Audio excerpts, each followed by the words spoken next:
looks like I'm finally online. Hey people, welcome back to my stream.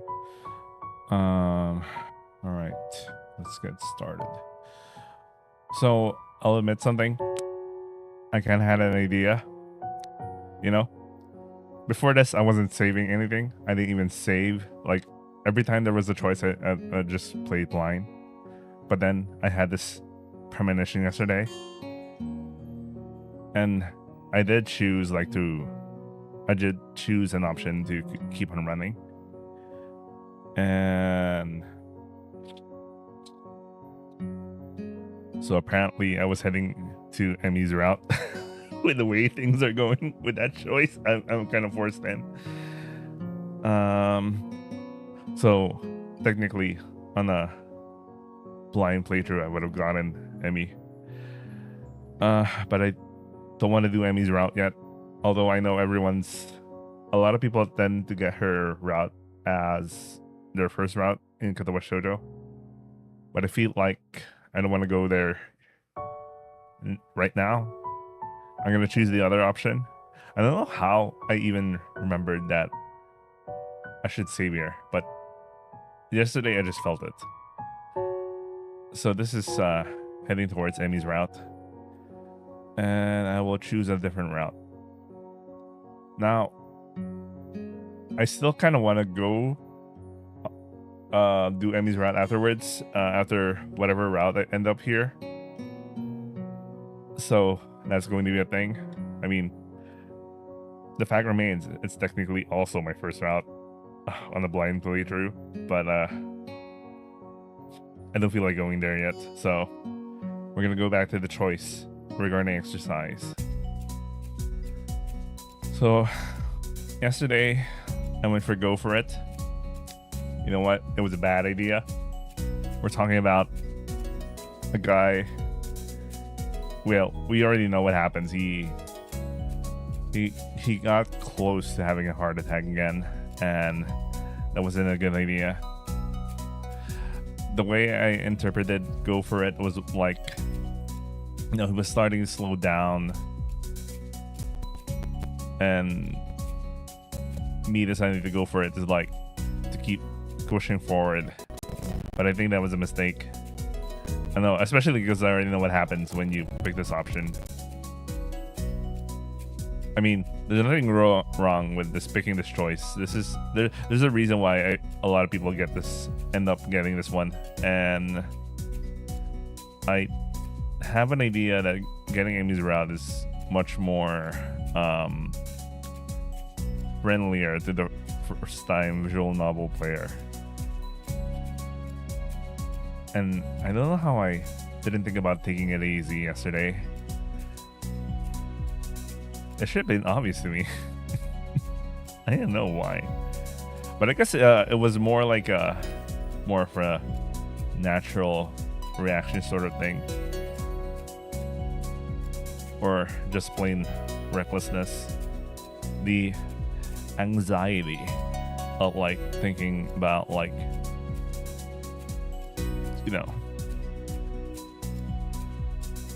if I was Sal, all of a sudden you find out that you have a heart disease or some heart condition, and it's been a week. You've been taking it easy for a while after getting out of the hospital for so long. It's finally sinking in that things are different for you now. And then one day the doctor tells you, we'll get some exercise, and he means it. He wasn't giving some just random good advice. I mean, good advice for the physical health is important and all, but this guy is literally life or death if he didn't take care of his heart and all. And then we run with Emmy.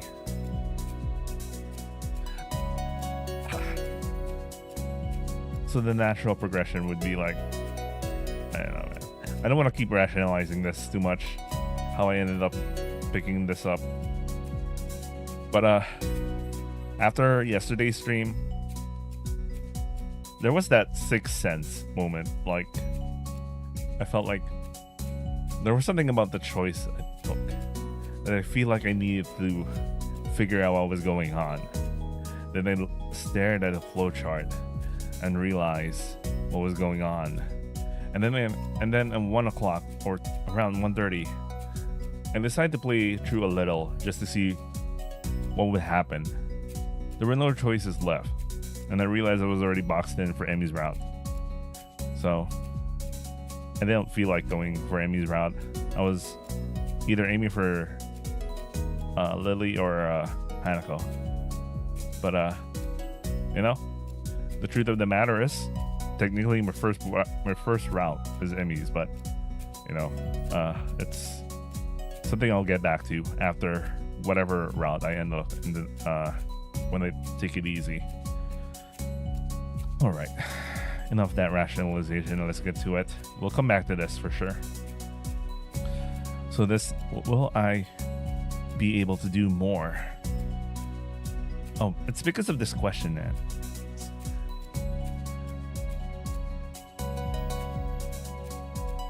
I don't know. Let's just take it easy.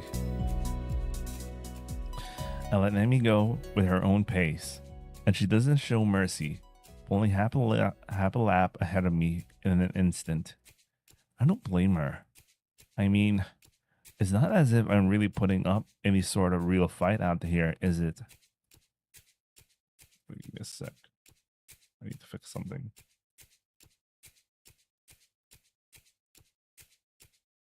Right.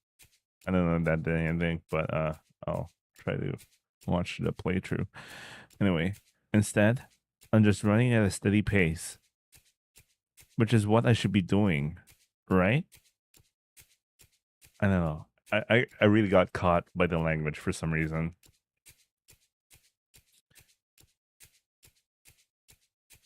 There's no need to go pushing my limits at this stage of the game. God, is this even worth it? As we finish the second lap, I break off again. Amy keeps going, and it almost seems to me that she's disappointed. Well, that's stupid. I'm actually also curious about Amy's route. I mean, she's a it's natural for a person to try to take agency of, like, their condition or situation. But then again, I'm not Hisao, so I'm not thinking that, you know what? I'm not self-inserting well enough in this story, so I mean, if you're coming from a mindset of someone who really doesn't think about, like, Hisao's situation, I mean, Hisao isn't exactly, like, the best kind of guy.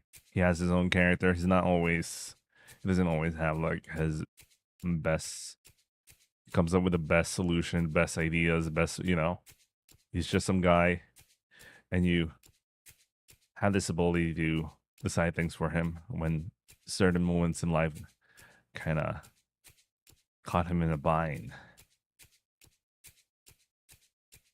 So, that's how I take it. That particular choice. Anyway, let's continue. I don't have anything to prove to her. Come to think of it, I've got nothing to prove to myself either. I'm just fine the way I am. Ah, there you go. Maybe this is the crux. This is the crux. Because the question that, keeps you stuck to Emmy, I guess it's really part of her character, because you notice that she got disappointed the moment they pulled off. Meanwhile, in the other choice, I did get invited to lunch. She does feel bad for somehow she felt, I don't know, she felt responsible, but I didn't really push too much to find out what happens. So it's a route I really want to go back to after whatever route I end up for my first continuation. But technically Amy is my first route, so let's say this is my second route. Anyway, And what I'm not is a runner. And that was probably a bad idea. Maybe there's something else I can do instead of this. Getting up this early sucks anyway. There's got to be some other way to keep healthy. Walking, maybe. Nice afternoon walks. Yeah. That sounds good. Running isn't for me. I wait to Emmy and head back to my room. I'll think of something else later. Wait, let me adjust something again. I'm doing a lot of configuration right now for some reason. Trying to fix something.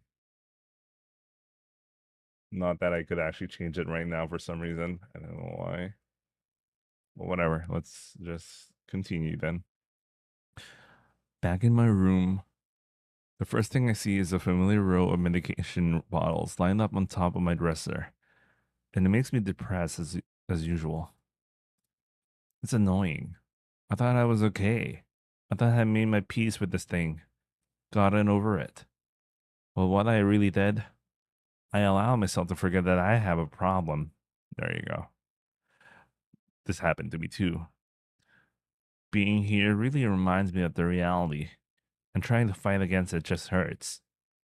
Reflecting on it is only going to do so much.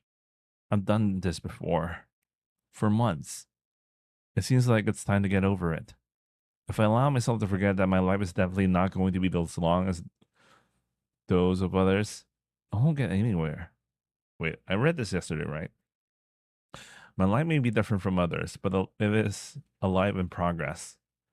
That is how I'll rationalize it. I downed that usual handful of pills, tried to push the sudden dreary feeling out of my head, then I prepared to head out to class early as usual. As I step into the hallway, I notice Kenji coming around the hallway corner. Okay, wait. We done read this. So I'm not gonna repeat that anymore. We seen that yesterday. Okay. This is probably new. No, this is where we left off, I guess. I even stopped worrying about taking notes and being overly attentive. The first days, I was pretty high-strung in class. Muto finishes his lecture about electricity early, but continues without a pause about the festival. So as you know, this is the cutscene before lunch, right? Let's see. Okay. Did I overskip? What the fuck? Amy's homemade lunch boxes and the privilege of enjoying them in private with two bombshell beauties. Well, she still invites me to lunch, regardless, I guess. Her overly flirtatious sales pitch echoes in the hallway.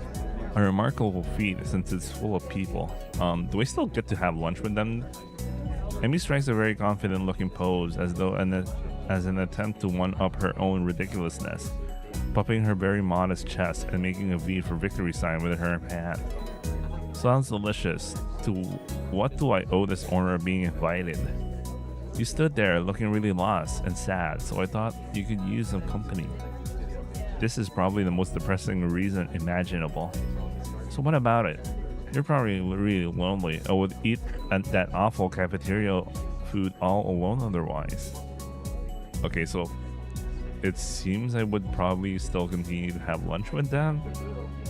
Well, I don't know. I'm kidding. Sure, I'll have your lunch offer with pleasure. Let's go to the roof. The roof? Why the roof? Because that's where we eat lunch. And if I don't get up there, then she'll probably wander off. And then I just know she'll go hungry because she never packs a lunch for herself. Who will? Come with me.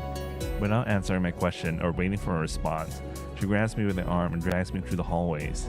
I attempt to make conversation on the way. What do you have? An extra lunch?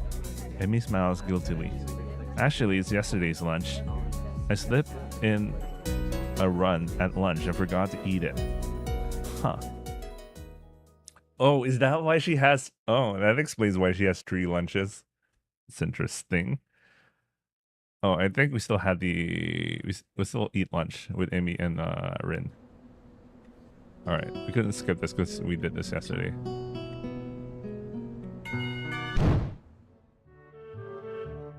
Did I? Did I? Did I overskip?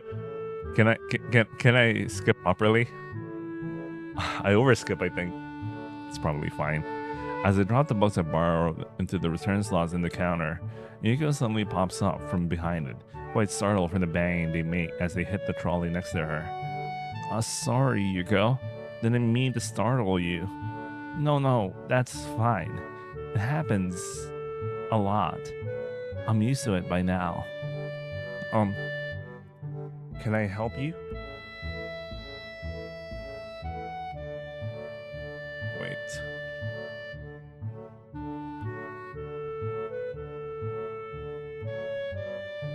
There you go.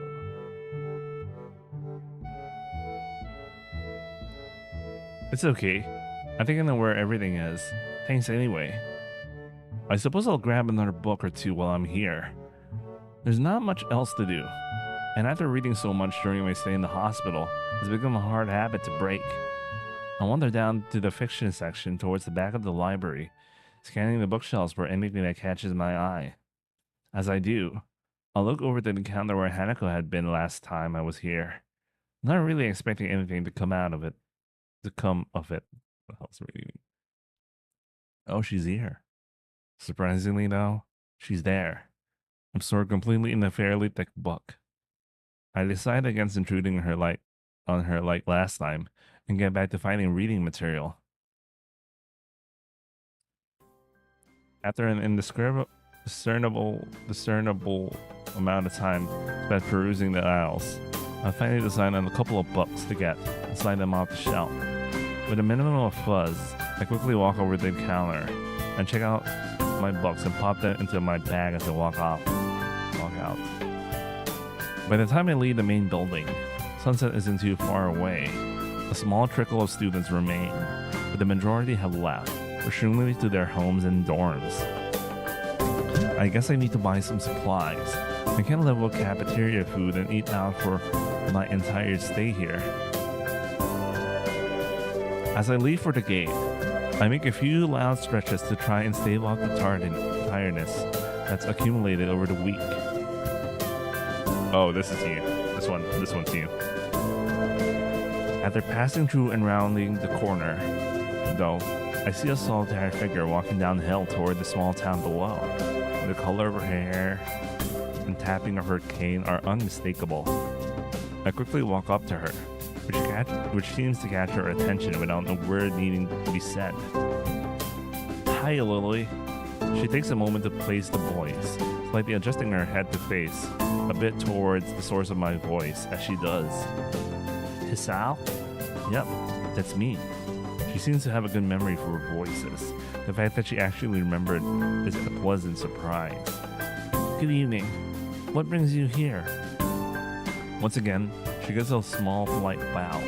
And once again, I reply in kind before realizing that I needed to do so. Just going into town. You. My, what a coincidence. Doing the same thing, huh? I usually go shopping on Fridays. She pauses for a moment, suddenly looking at a little lost. That said, Hanako usually comes to town with me. Not lost, but worried. The two do seem to keep pretty close tabs on one another. I was kind of surprised that Hanako would just forget Lily like that. I noticed her reading in the library. She probably just got caught up in the book. She lets out a small sigh of relief. Thank you. She has a habit of doing that. Avid reader? Right. She doesn't like being around crowds of people, so reading away from everyone lets her relax a bit. Although she probably didn't intend it. I can't help but grimace as I recall my first meeting with her. Partly wanting to bring it up, I remain silent as we quietly continue to walk down the quiet road. The road buried of cars and the students' yamaku increasingly far behind us. The quiet rustling of leaves and the measured tapping of Lily's cane against the sidewalk are all that can be heard. It's kind of nice, especially compared to the hustle and bustle of where I used to live. Before I know it, I relax so much that a loud yawn escapes before I can control it. Tired? Yeah, I've been running ragged these past few days. That's an understatement to be sure. Transferring into a different school would be bad enough, but nothing like this. Well, hopefully everything should settle down for you. The festival's got everyone in the spin right now, and you've been caught right in the middle of things. For a moment I hesitated, but given her apparent tolerance for frankness, I decided to give my full thoughts. I should remember this when I'm making my options. I guess. Yamaku's kind of different though. I mean, the formality surrounding everything, the isolation around it, not to mention the most obvious difference. It's kind of a whole different mindset, I suppose. I'll get used to it though, in time. She gives a matter-of-fact nod, apparently pleased with my answer. It seems almost as if she's included me in the flock of students she's shepherding, along with the class 3-2 and Hanako. I'm really not that I mind. It's nice to get the thoughts off my chest in any case.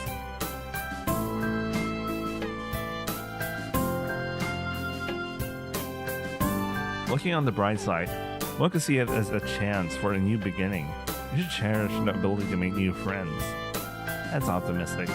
Nonetheless, it's good to have a positive attitude about such things, I suppose. I guess that's a good take on it. Walking on down the road, she seems to become somewhat settled. Before I can ask what's on her mind, she seems to collect herself and speaks up about something else. So, where in town were you going? That's actually a pretty good question. I've come I've come in to buy food, but the layout of the place is still totally foreign to me. I had intended to just wander around and see what I could find, but with sunset already approaching and nightfall not too far away, that doesn't seem very nice, very wise. I'm going to have to ask her for directions again. I was just going to get some food, but now that you mention it, I don't really know the way. Well, now, this is quite lucky. I was just about to go to the convenience store myself. Looks like I'll be in your care again, then. Thanks. Together we walked to the store. My pace carefully slowed to remain beside her. Compared to my usual walking pace, hers is quite a bit slower. Not that it's without reason. Ooh, 7-Eleven. And obviously change. It's an actual Japanese 7-Eleven. Jesus, man. Wait.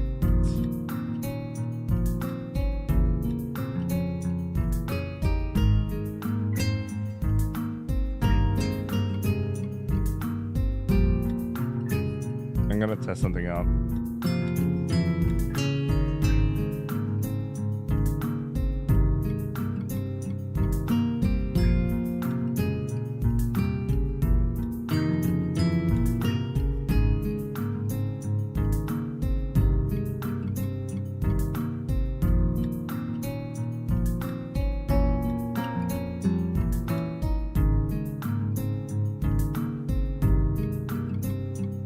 All right.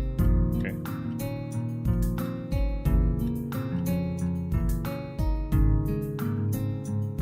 After what could it be more than several minutes, I catch sight of our objective.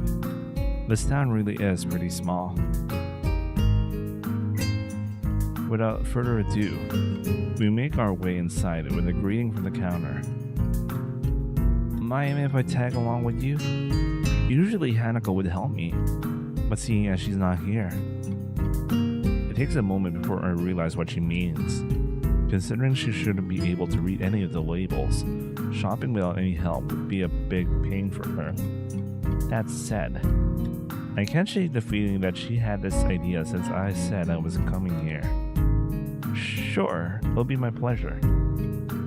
I grab 2 all-used red baskets from the small stack beside the entrance, handing one to Lily.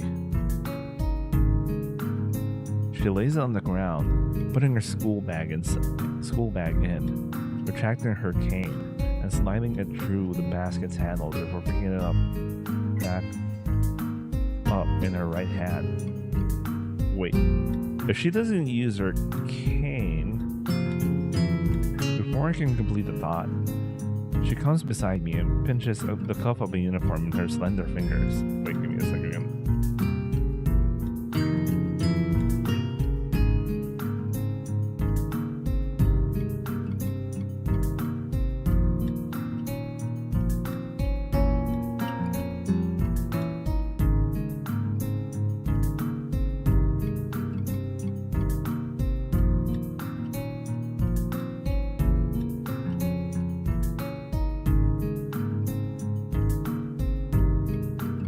Wait, what the? Alright. Oh wait, there's something going on.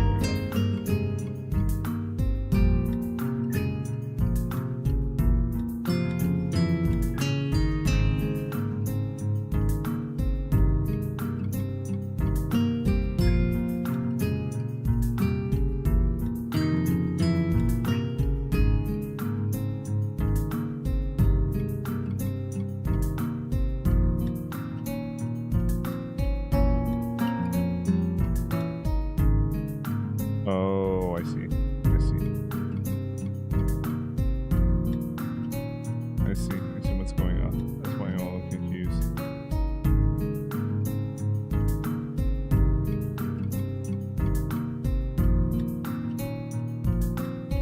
Alright, there you go. Alright, let's continue. Sorry, I'm really distracted right now. Is this alright? Sure. I had no reason not to accept. I can think of worse things than shopping with a pretty girl holding on to me, even if it's out of necessity.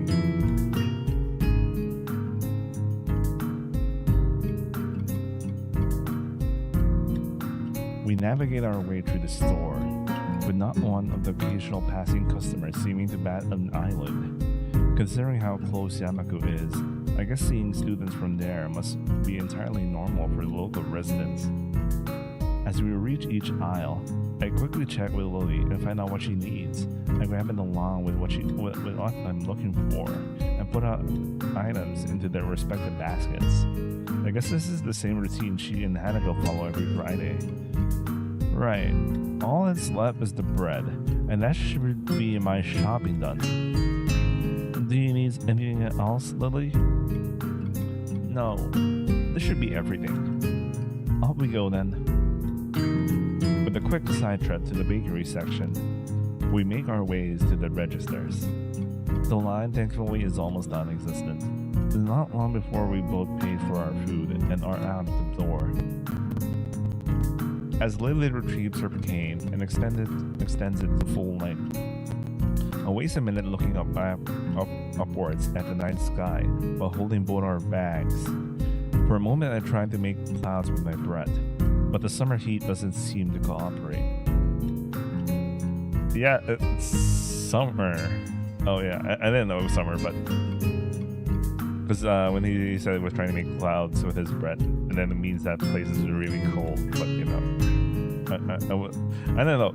I see Kaji with a scarf, so. I don't know, whatever. Eventually, she rights herself, taking a quick stretch before taking her bag and leaving me to my two. You tired as well? The festival preparations have been complete chaos. She's in a breathing down my neck doesn't exactly help things either. Hey, she's only trying to get everything organized. Better now than later. Right? I suppose. I'm going to enjoy a relaxing in town tomorrow, that's for certain. I guess the festival preparations must be taking their toll on both of them. We walk out into the quiet street, talking between ourselves as we carry our bags of food and supplies from the store. Wait, what's that? I notice a very distinctive figure making its way toward us. silhouetted by the street lamps. For a second, I think it's another male student from my class, but as he, or should I say she, gets closer, I recognize her quickly. Rin, what are you doing out here so late? Rin? Lily perks her head, looking like she's trying to focus on listening more keenly. It suddenly comes to me that I should probably interpret the scene for her. It's Rin Tezuka. I think was her last name, from our school. She stiffens at the name and gives a complicated looking expression, something like a forced fusion of a composed smile and a painful cringe. What the fuck?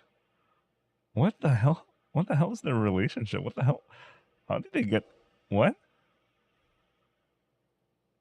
I understand. I guess Lily knows Rin too. Rin turns to look at us, looking terribly out of it. I'm not entirely sure if she recognizes either of us, or at least she doesn't acknowledge it if she does. She looks like a zombie. Or a statue. A statue of a zombie. But slowly some symptoms of understanding seem to light in her dark eyes. This is something she must react to. Rin blinks once, very thoroughly. Hello? There's an awkward pause. Everyone waiting for someone else to say something. What are you doing here this late?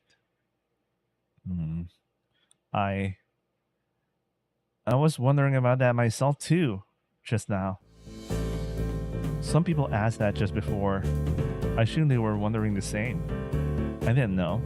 They didn't know either, I asked. That's why I'm wondering. So that was pretty much it. It's a murder mystery without a murder. They were going that way. She turns facing to her right in order to demonstrate the direction the other people went to, as if that was important, then rotates back like a mechanical puppet in one of those overly complicated clockworks. For a person who gives an impression of being the quiet side, Ren really does use a lot of words to say things that don't need a lot to be said. Unsure if she's finished, I say nothing. Neither does Lily, who seems equally robbed of words for the time being. I think that both of us are in fact just scared that any response might provoke her to continue. Our stupefied lack of reaction doesn't faze Rin at all. She keeps looking at us expectantly, a calm hint of expression on her blank face. She seemed to be the kind of person, always so relaxed, as if bull elephant-grade sedatives were flowing in her veins in place of blood. Do you have amnesia? I don't recall you having any of that sort, though. No, I don't think it's that. The other passerbyers were just worried, though. You do look really lost. The way you're standing in the middle of the street. Oh, I see. Maybe I should have taken some other kind of pose in that case. I pondered for a while whether I should chase the angle further or give up for the sake of my own sanity. I decided on the latter. It seems that most of the time, it's better to not read too deeply into what Rin is babbling about. Talking with Rin is like playing chess with a supercomputer who does seemingly completely random moves as if to mock everything you know about chess. It's like that, except with human interaction. And even if I win, it feels like I'm losing. Damn. It's just like Kenji said, even when I win, I lose. Is this the power of the girls of Yamaku? Kenji's not exactly the best guy to talk about these things. Kenji, man. I pushed the thought aside as too dangerous to consider further. It's probably just Kenji's anti-female propaganda getting to me during a moment of weakness. Yeah, maybe taking another pose might have worked. So anyway, you have no idea what you're doing here. She frowns, looking extremely displeased at either my question, its consequences, or the answer she's about to give. I do have some idea. I can't really tell what kind of an idea. That sounds like progress, at least. Lily sounds as if she's spotting an opening for some kind of discernibly normal conversation. I can't say I share her optimism. Yes, there is some. Definitely. The rest will come later. I'm sure of it. I always have. reasons. The ensuring silence kills Lily's hopes all too visibly. That didn't last long. Rin, as far as I can tell, on base, assurances aside, what should be done? We could just leave her to her own devices, whatever those are, but it's late, and I don't think we'll be getting any thanks if Rin is found standing here in the middle of the night. Which she probably will, unless she manages to remember what she was doing here in the first place. As for me trying to guess what might have been going on in her mind when she decided to embark on this adventure, the chances seem to be on par with the winning of the lottery. Several times in a row, Lily is oddly quiet too. I'd appreciate some support from the sidelines here, especially if she's more familiar with Ren than I am. But it can't be helped. How many times do I hear this line in this visual novel, man? It seems our familiarity with Rin is exactly why she's staying subdued. So I assume you were going somewhere, not coming back to school? Any idea where? Her eyes widen in shock. She jolts back in a somewhat artificial way, making it seem like an act rehearsed for situations like this. Are you a mind reader? Is that your disability? How unique. No. What? Why would you think that? You knew what I was doing. It was just an educated guess. We walked the same street in the other direction just before to get to the store. If you were going to school, we would have met you on the way. Oh. She looks a little disappointed. Like Kenji, Rin appears quick to jump to completely irrational conclusions. Maybe it's something in the water here. I make a mental note to stock up on soft drinks. What the fuck? You know, this is the second time this week that someone asked if I was a mind reader. Do I really give off that impression? Rin shrugs his shoulders, which is all the answer I get. You know, maybe you should come with us back to the school.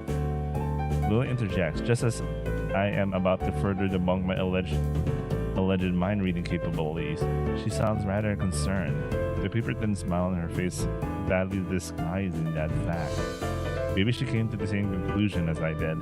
For everyone's sake, I decided to let the mind-reading topic drop, as it's entirely inane in any way. Yeah, Lily is right. You can't remember. There's no point staying here.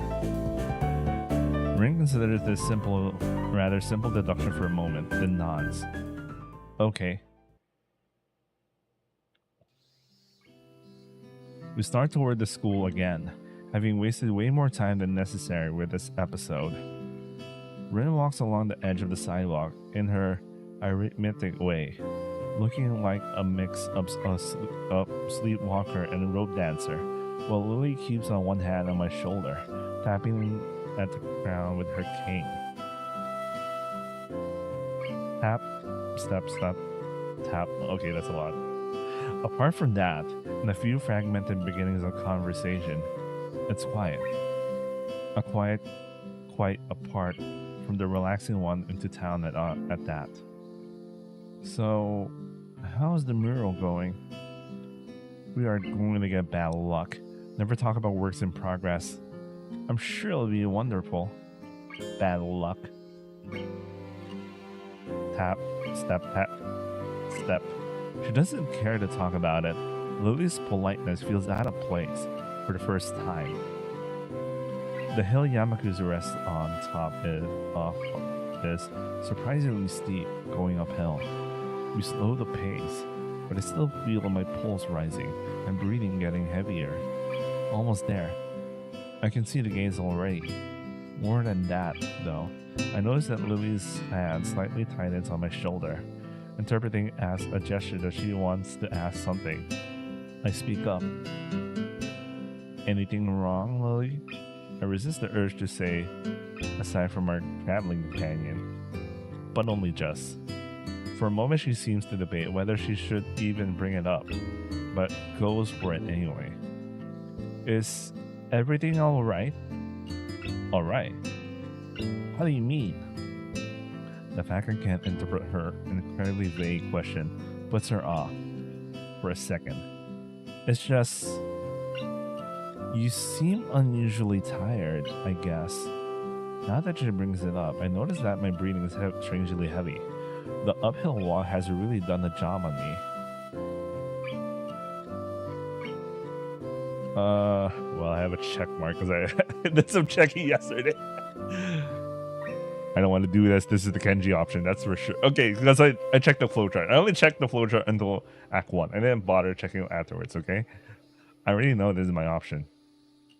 Lily noticed it all too quickly. Sorry, I'm not in a very good condition. It's alright. I just need to catch my breath. My condition isn't the best these days. Oh. Is it something that is related to you being transferred here? I mean, she cuts herself off rather abruptly, maybe realizing she was being a bit intrusive. Her instincts are sharp though, and while I don't like the subject, it's not like I should lie about it. If it's Lily, I don't think I might. I'm just a little weak for the time being. Alex said you look fairly healthy, so I naturally thought. Lily doesn't finish her sentence again, letting it trail off with a measure of concern. As she furrows her brow, Lily's uncomfortable expression spurs me to say at least something to ease her feelings. It's surprising she's this flustered, considering her straightforward attitude to her own blindness. She must know that not all share her own comfort about such things. No, it's okay. I have a pretty, I guess the best way to put it would be messed up heart. Arrhythmia.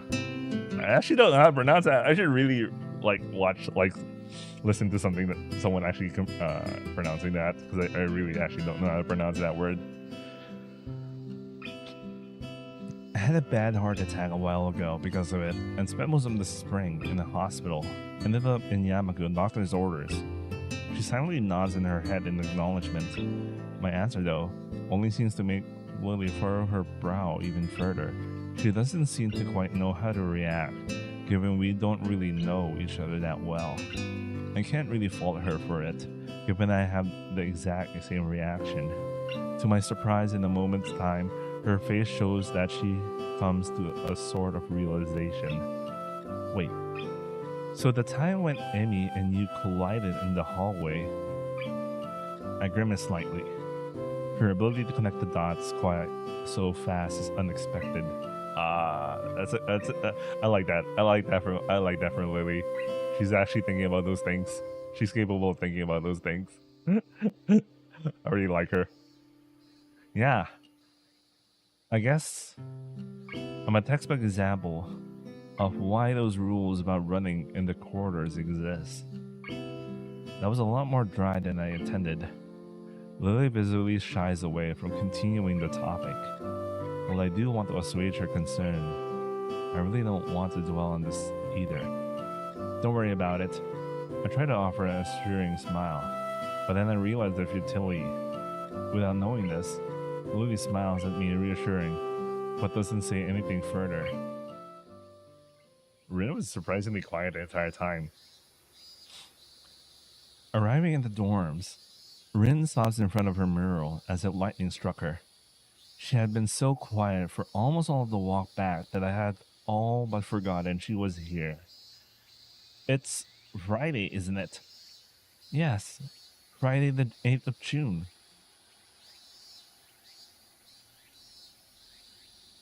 Sorry, I'm looking at what. Oh no. Friday's 8th this year is a Saturday. Too bad. I was hoping they were going to match up, but whatever, man. This is bad. Bad? Why? I think I'm going to go in a fetal position and throw up. Possibly in the reverse order. Is something wrong? No, nothing is wrong. It's Friday and nothing is wrong yet. This mural is going to need to be finished by Sunday, so everything's alright. Do you have any drugs? Or a time machine? This is not good. Not good. So she's behind her schedule, or calling Shizumi's expiration at Rin's carefree attitude several days ago. I don't know what to think. She has left herself open for a "I told you so" unless she can pull off whatever she needs to pull off by Sunday morning. Rin keeps staring at her mirror, looking as mortified as she can. Leave me. I'm going to need to work for a while. I glance at Lily, expecting her to share an incredulous look with me as I roll my eyes. But then, I realize she's not one to do that kind of thing. Leave me. We do, of course, not wanting to aggravate her any more than she already is. There is a churning bad feeling in my gut. Rin sure has a knack of making people feel worried about her. Oh yeah, considering Emmy is always looking out for her, I guess it kind of makes sense. I mean, we already have an idea. Well, yeah. She seems like a person who should never be left alone. Maybe you should call someone. She sounded like she was going to shock or something. I'm sure she will be just fine. She's just how to say. Lily cocks her head a little, trying to find a polite way of calling Corinne crazy without calling her crazy. Unique? Yes. A very unique person. I guess you could say that. She giggles at the notion melodiously, nodding in agreement. Sorry about leaving you stranded as you talk to her. I don't really understand her, so I keep my distance. You know what? I think this entire, you know what? I learned a lot about Lily here from, you know, yeah, I kind of learned a lot about Lily here. So I've been, after yesterday's choice, I've been more careful about like reading up to like this whole, trying to get a better understanding of her personality. So my guess was right. Lily offers a slight apologetic smile as if she was sorry that her own shortcomings have prevented her from becoming closer to Rin. I don't want to blame her at all. Lily lets slip a long breath, probably a disguised yawn. I imagine she's exhausted by all this as I am. I'd better leave now. Give these to Hanako. Thank you for the company, Hisao. She smiles very sweetly at me. It feels different than normal, despite the fact that she seems to be smiling so often. I'm kind of actually worried that she smiles a lot. To the point that it's almost more of out of niceties or like being polite or out of like habit. You know what? One of the I did read a visual novel about like someone who is partially blind or is actually blind sometimes, and he has a habit of smiling. Am I getting a repeat of that? Am I getting a repeat of this? Oh my god. Okay. Anyway, I can't put my finger on what the difference is. It's just different. Relaxed, I'd say. But that's probably just relief over getting rid of Rin. Maybe. Yeah. Good night. Say hi to Hanako for me. I will. Good night.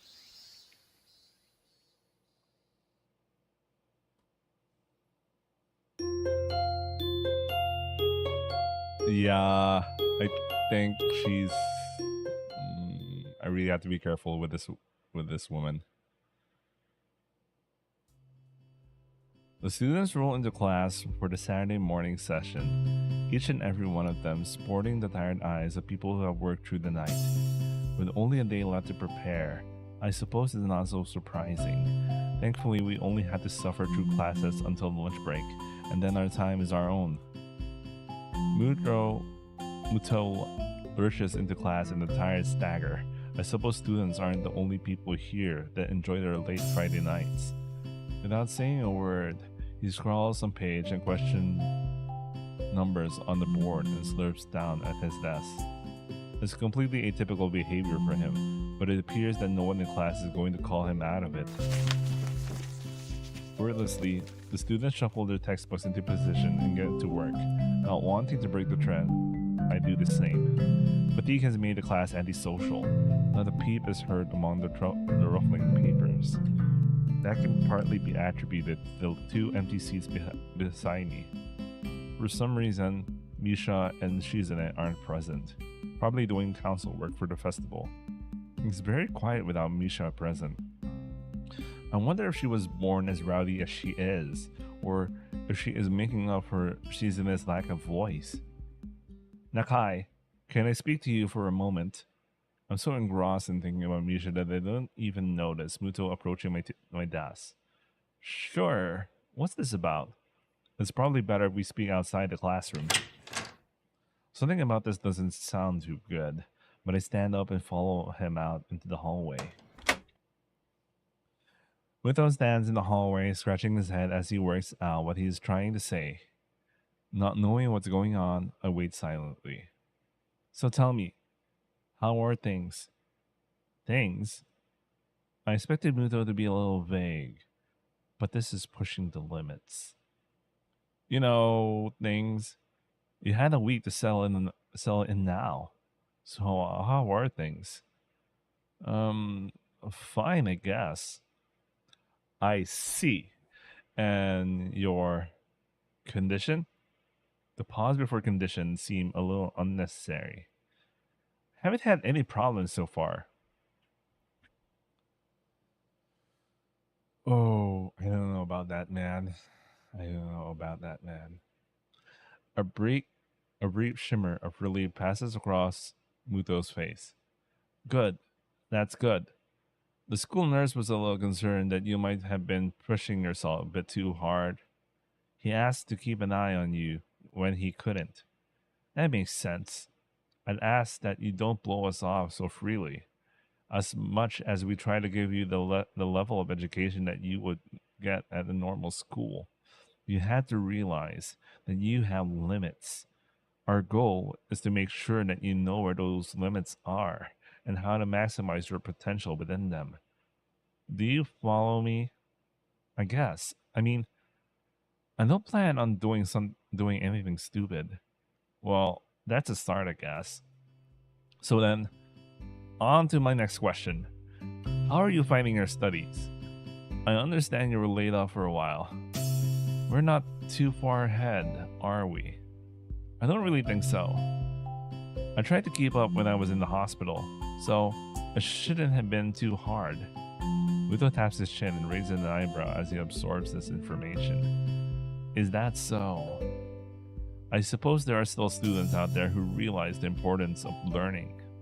I wouldn't go that far. I was only trying to keep myself occupied in my little life support prison.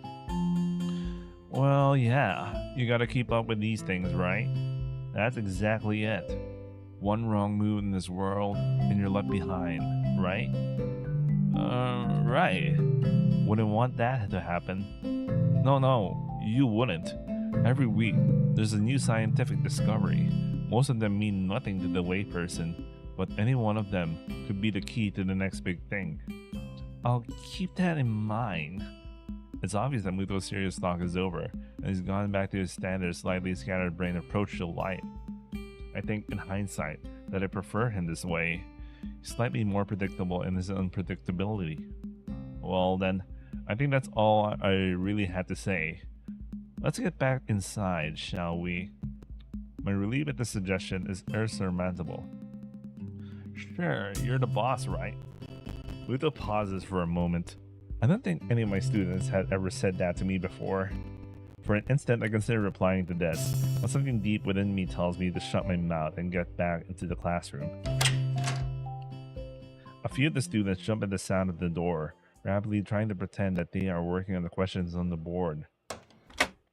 Some don't even bother. Their heads slump on the desk as they nap. Thankfully, it would appear that Muto does not even notice them. He returns to his desk and retrieves a scientific journal from one of the drawers. I guess I got to him there. The class returns to the near silence that Muto and I left it in before our chat. Mixed feelings of tiredness and anticipation buzz around the room. Everyone here is either waiting for a chance to rest or the chance to get their last minute preparations underway. The clock on the wall slowly ticks the remaining class time away until finally the bell cries out, ending the torment. Before you all leave, I expect to answer those problems by Monday. The class sighs as one, instantly regretting slacking off, but still actually aware of more pressing issues at hand. The classroom empties in a blink as everyone rushes to their last-minute festival preparations. I stay behind and try to quickly finish the question so I don't have to bother with it over the rest of the weekend, with the festival and all tomorrow.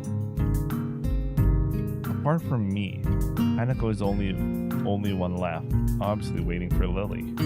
It's weird that Lily comes all the way to our classroom to pick her up.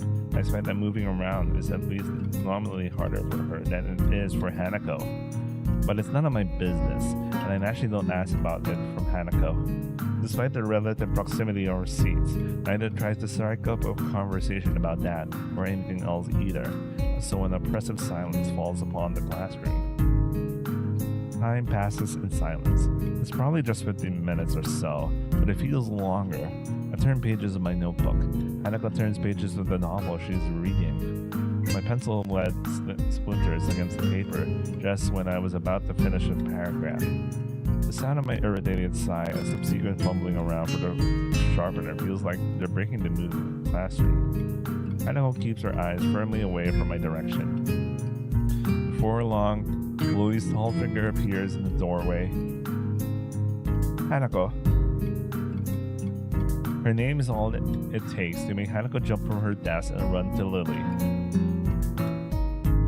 They talk quietly for a moment, but it isn't long before Lily leads down the hall and Hanako idles back into the classroom, taking her seat once again. I watch Hanako out of the corner of my eye out of sheer curiosity at the idea the two would be separated. For a couple of minutes, she does nothing but sit with her chin on her hand, staring at the desk dejectedly. The boredom evidently becomes too much for her though, her slender frame reaching into her bag and pulling out a small book. Come to think of it, this isn't the one I saw her reading in the library. She must be quite a fast reader to get through them at this rate. But why would Lily leave her to her own devices? It seemed to be quite out of the ordinary going by Hanako's reaction. Ah, that's right. I think Lily mentioned something about going to town today before Rin bumped into us. The thought of that walk makes me look outside. The bright sun and occasional people wandering around and enjoying the afternoon make me yearn to get out of school, or at least do something other than sit here. Giving in to one of my worst vices, procrastination, I decide that history is a subject best studied on a Sunday, or a Monday, or on any other day than this one. I give a grump as I lever myself out of my seat, briefly debating with myself whether or not to hang out with Kenji. He doesn't strike me as the enjoying the nice weather outside with others kind of person, really. I guess I'll catch up with him later. Changing tacks, I really entertain the idea of talking with Hanako, but by the time I look at her seat, it's vacant. She must have left for the library. There's got to be something to do that can kill the time. You know, I prefer to go with Lily, so I'm gonna go for a walk to town, but you know what, I'll make a save. You never know. You never know. Following Hanako to the library seems a bit intrusive. There was a reason she left the classroom after all. And that aside, I do want to catch up with Lily. At the very least, I'd like to thank her for looking out for me despite her other obviously taxing duties. I guess I'll walk around town. With any luck, I should be able to find Lily. The exercise will do me some good as well. Walking through the school courtyard to the gate, I give a small nod to a couple of passing classmates, the gesture being returned in kind.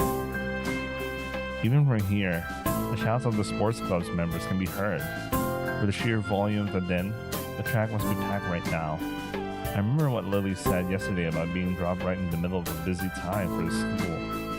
While I'm trying to get my bearings and catch up on study I missed, everyone else is doing normal school activities. The feeling of being a foreigner still hasn't dissipated, at least not yet. Well, I guess not everything's bad. This is a private school, and that much is easily noticed when walking around outside. Not only are the school grounds huge, but the buildings themselves are immaculate and quite the forest from the diameter dozen concrete blocks of public schools.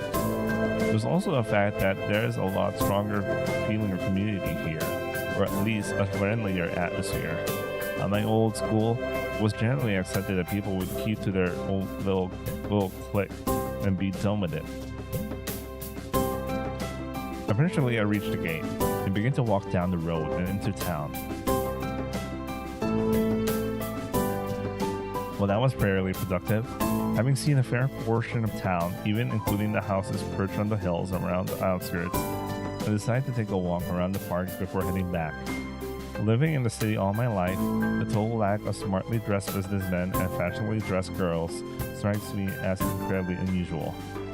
All that's there's to be seen are odd, elderly person shuffling along the sidewalk and assorted busily chatting pairs of middle-aged women outside of the small storefronts. Walking along the road to the park quickly distracts me from them, though, making me realize that I perhaps pushed myself further than I should have done to see as much as I could. As my breathing begins to wheeze and my chest tightens more and more, I give up on the prospect of soldiering on. After a quick glance around the park as I enter, I take a seat on a wobbly old bench that I notice near a couple of vending machines. For minutes on end, I sit with my head bent over, forcing myself to take deep breaths. I feel more like an old man than a teenager who should be in the prime of his life. The stay in the hospital, the surgery, the medications must be taking their toll on me. Damn it. Eventually, my breathing returns to normal, and the muscles in my chest loosen, not without a fair measure of relief. I guess this means the end of my little sojourn, though. In any case, there's a cafe on the far corner, so I'll stop by to quench my thirst before heading back. A little bell above the door signals my arrival to an empty counter. For a few moments, I stand there waiting, my eyes every now and again drifting from one end of the counter to the other, searching for a service bell. Eventually, a door some ways behind the counter opens. The person emerging from it takes me by completely surprise. Yuko? Hi. I had no idea you work here. I really have no idea how to address her either, given that she is technically school staff as well as apparently a waitress. Yes, She quickly paces up to the counter before flinging her upper half downwards in an overreacted bow. Welcome to the Shanghai. May I take your order? Straight down to business, I see. I don't know. Well, some coffee, please. Well, yes, certainly. I'll make it right away and bring it to you when it's done. Oh, thanks. Yuko's formality takes me aback. She seems to take her job very seriously. Obeying her instructions, I turn around and quickly glance around for a free table, considering the cafe seems to be empty. This is a simple task to accomplish. As I walk towards the table adjacent to the window, I notice a flash of yellow around one of the table dividers. Sure enough, no more than a glance is needed to ascertain that it's a certain Sato at the table. That said, I don't recognize the suited figure across the table from her. Blonde, fairly skinned, only a little shorter. She? I think she must be a relative, since the two are all but silent as the suited figure takes a swig from a cup of coffee. I decide to greet Lily. Some part of my coming here was in order to meet her, after all. Hi, Lily. Hisao? Yeah. Nice to see you again. Every single time, bro. Every single time. I mean, I get it's a fucking expression, but holy shit. Each time I read it. It would be better to say nice to meet you again. Or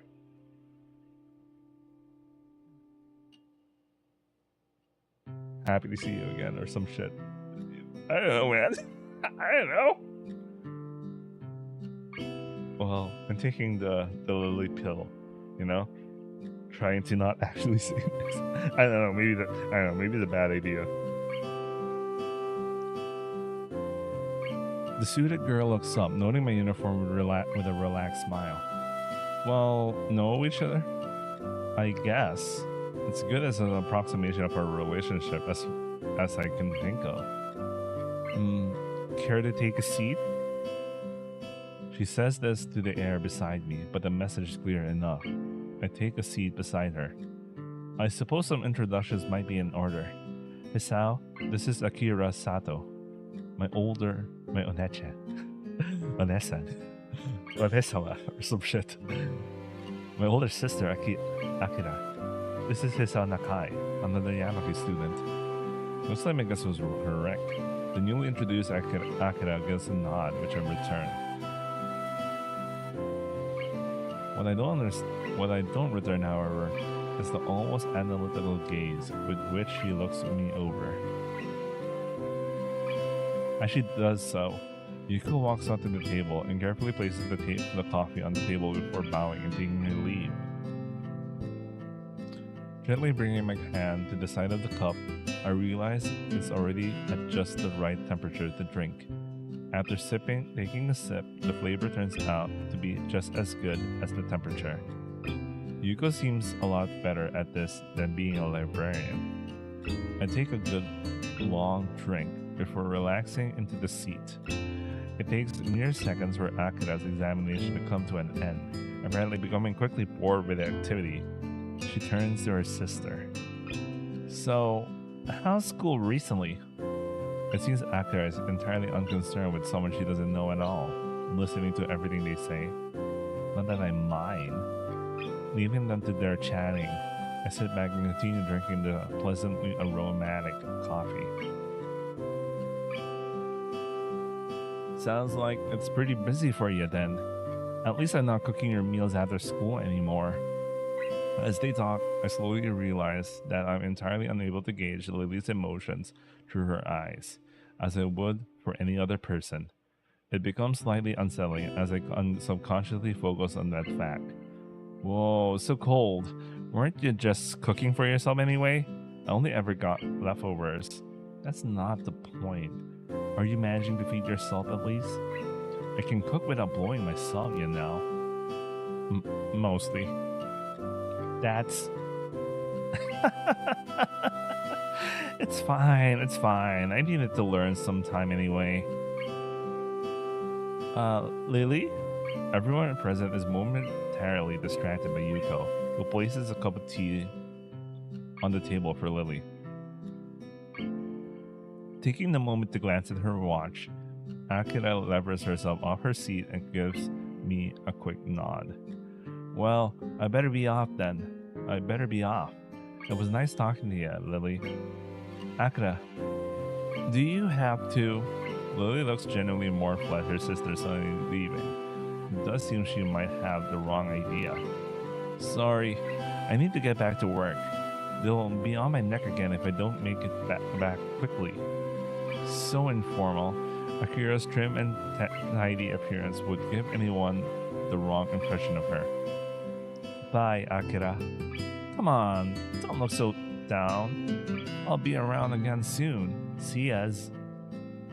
But as she waltzes out of the Shanghai with her hand held high. Lily looks pretty depressed, so I tried to make some small talk in an effort to take her mind off it. My nose is so itchy again. Why is it always around this time of the day? She seems nice. We used to live together, but now that I live at school, we hardly ever see each other. Well, I have no other choice, but if she says it. Despite Lily having been quite affable, I still don't really know much about her. In hindsight, it's surprising just how much she's extracted from me, really. You used to live together? Was it somewhere around here? It was pretty far south, so the trip to Yamagu was fairly long. With her working hours getting longer and Yamagu being so far, there was little choice in the end but to move into the dormitories. Well, that explains the chatter about cooking. Evidently regaining her composure, she livens back up, at least in part. Give me a second. I take it you're better rested now. Oh, there's a new rap figure.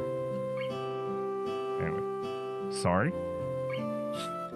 You sound less exhausted than you did when you first came in. To be able to pick out my breathing like that, she must have pretty good ears. Yeah, I ended up walking all over town, despite only planning to taking a short walk down here. Reminded of my thirst from the walk, I leaned forward to take a sip. Without further ado, Lily starts on her cup of strong-smelling tea. I guess I better get going back to Yamaku. There's only so long I can stall studying for, and I want to get a good night's sleep before the festival. Standing from my seat, I take the coffee-stained cup from the table. You're leaving? Yeah. You're going to head back as well? It's getting kind of late. For a moment she pauses before lifting her face over her teacup as if she was looking at me. Yuko, could we have one more coffee, please? Okay, I'll bring it right away. That's not subtle. She gives a short giggle at my frank assessment of her maneuver. It's surprisingly childish and carefree, given her otherwise collected appearance. Okay, I'm starting to get a little. She's. I have to be careful with this woman. I have to be careful. In the end, though, I have little reason to refuse. To be honest, I can hardly say no, all things considered. Giving a manufactured sigh, I take a seat opposite of her. Wanting company then? I'd say that it's more than I was wondering. I guess she's in questioning mode again. She does seem to be unusually interested in me, or at least curious. Do you have any siblings? Not exactly an unexpected tangent. No. Only child. To be honest, the idea of having someone that close makes me a bit envious. Interesting. I raise an eyebrow, which of course goes unseen. The short silence communicates the question well enough. It's just that others have said the same thing before. It's a difficult subject to try and think about objectively, given that I've always had someone like that. I can mostly understand what Lily means, given that it would be hard to place oneself outside of a situation they've been in all their life. She and her sister must have a pretty close relationship, taking pains to interrupt as little as possible. Yuko dutifully comes over and places a cup on the table. Lily thanks her as I sit back, taking in this vexing girl in front of me. Despite always seeming to be on her guard and in control of herself when talking to others, she has an almost childlike curiosity about other people. That said, those rare moments she seems to slightly lower her guard are the most insightful into how she thinks. That is true. That is true. Maybe that's how. Yeah, that's true. That's why I've been repeating. Like, I had to be careful about this one because I'm getting, she's she keeps, she keeps there's something more there, basically. I don't know how to articulate it. I'm having a hard time to, you know. Anyway, reaching forward for my drink, I realized something I probably should have noticed earlier. I think I'm starting to become kind of curious about her. Despite making a good pace, it's already nightfall by the time I reach the large iron gates in front of the school. While it's nice to have plenty of time to wander around by virtue of living right next to the school, I can't help but get the feeling that very few students actually take the opportunity. Compared to the number of students I see milling around on campus during free time, it's startlingly rare to see anyone around town. Given the large number of accommodations and facilities the school offers, many of them might simply not see any point of venturing outside, let alone people such as Hanako and Kenji. It makes me wonder if students like Shizune, Misha, and Lily are the exception for the school rather than the norm. As I wander back to my dorm room, I continue to compare my old school with Yamaku. As I do so, I begin to be surprised that I managed to get even this used to everything that's happened to me.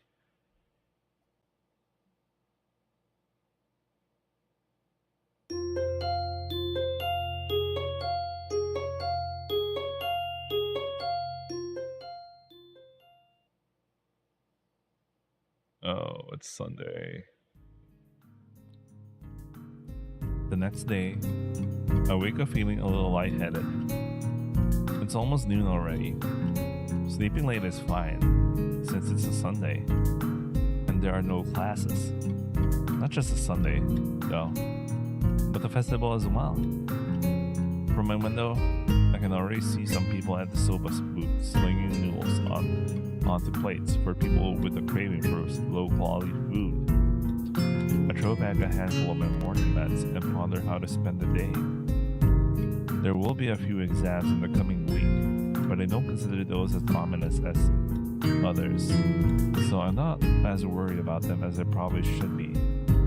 With no urgent obligations regarding education, I should be free to spend the day at the festival as I like. Finishing my morning routine, I exit into the hallway, intending to go out and find something to eat. Passing by his door, I decide what Kenji's up to today out of impulse. I'm curious if he has any plans, since everyone is doing something. Then again, I can picture him having built a soundproof shelter in his room, or possibly something like a fort, complete with a no girls allowed sign, and with the girls crossed out and body crudely scrawled underneath it. Knocking on his door, which is luckily devoid of any kind of sign, I hear again the unsettling clicking of at least 10 locks being pulled back. The door opens a crack. Who is it? You're supposed to ask that before you open the door. Oh, it's you. Damn, it's early. It's not really that early. What is it, man? Nothing. Was just gonna ask what you're gonna do today. Half the school is out there already. Out where? Why? What? What is today's special? Why are they there? Who are? I can hear them. It's loud. Don't tell me. Has the invasion begun? He suddenly looks more alarmed. What day is it, man? Yeah, I guess you can't see the big wooden booths outside and people selling stuff. What the hell are you talking about? I have my curtains closed at all times to watch the snipers. The snipers, man. What the fuck, man?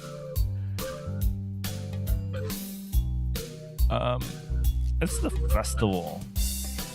You know that, right? Oh shit, that's the day? Damn it. I can't believe I forgot. I don't have my fort finished yet. This is bad. This is going to be a very bad day. It's good you told me this, man. This is going to be a bad day. Why? Oh, man. They're going to be everywhere. The people. Outside my window. Socializing. Kenji rubs his temples nervously, looking very ill. It's going to be loud as hell. Damn. And I was going to go out today. But now it's ruined. Everything is ruined. This is awful. This sucks. This sucks. What the hell? This really sucks. I can't go anywhere now. There's nowhere to run. Kenji seems nervous. You could even say he's majorly freaking out. I can't believe this. So that's what today was. Damn. And I couldn't even prepare for it. I couldn't even brace myself. And now it's here. And I can't do anything. You should have told me this earlier, dude. I mean, at least, I know, but I could have known earlier. Imagine what I could have accomplished. Sorry. I thought you knew. So I guess you're not going to do anything today. The weather is even good. Yesterday was really windy, so I thought today would be cold. It's not though. So there's no reason to just stay inside. Yeah. You should check out the festival out. Kenji groans and covers his face with his hands. Ah, no. I can't do it. They'll eat me alive out there, I know it. It has to be a joke, but he said it with such a straight face. Relatively straight. What are you going to do? We should hang out in here. You can help me build my fort. We might still make it if we work together. I don't know. I'm pretty hungry, so I thought I'd get some food first and check out the attraction.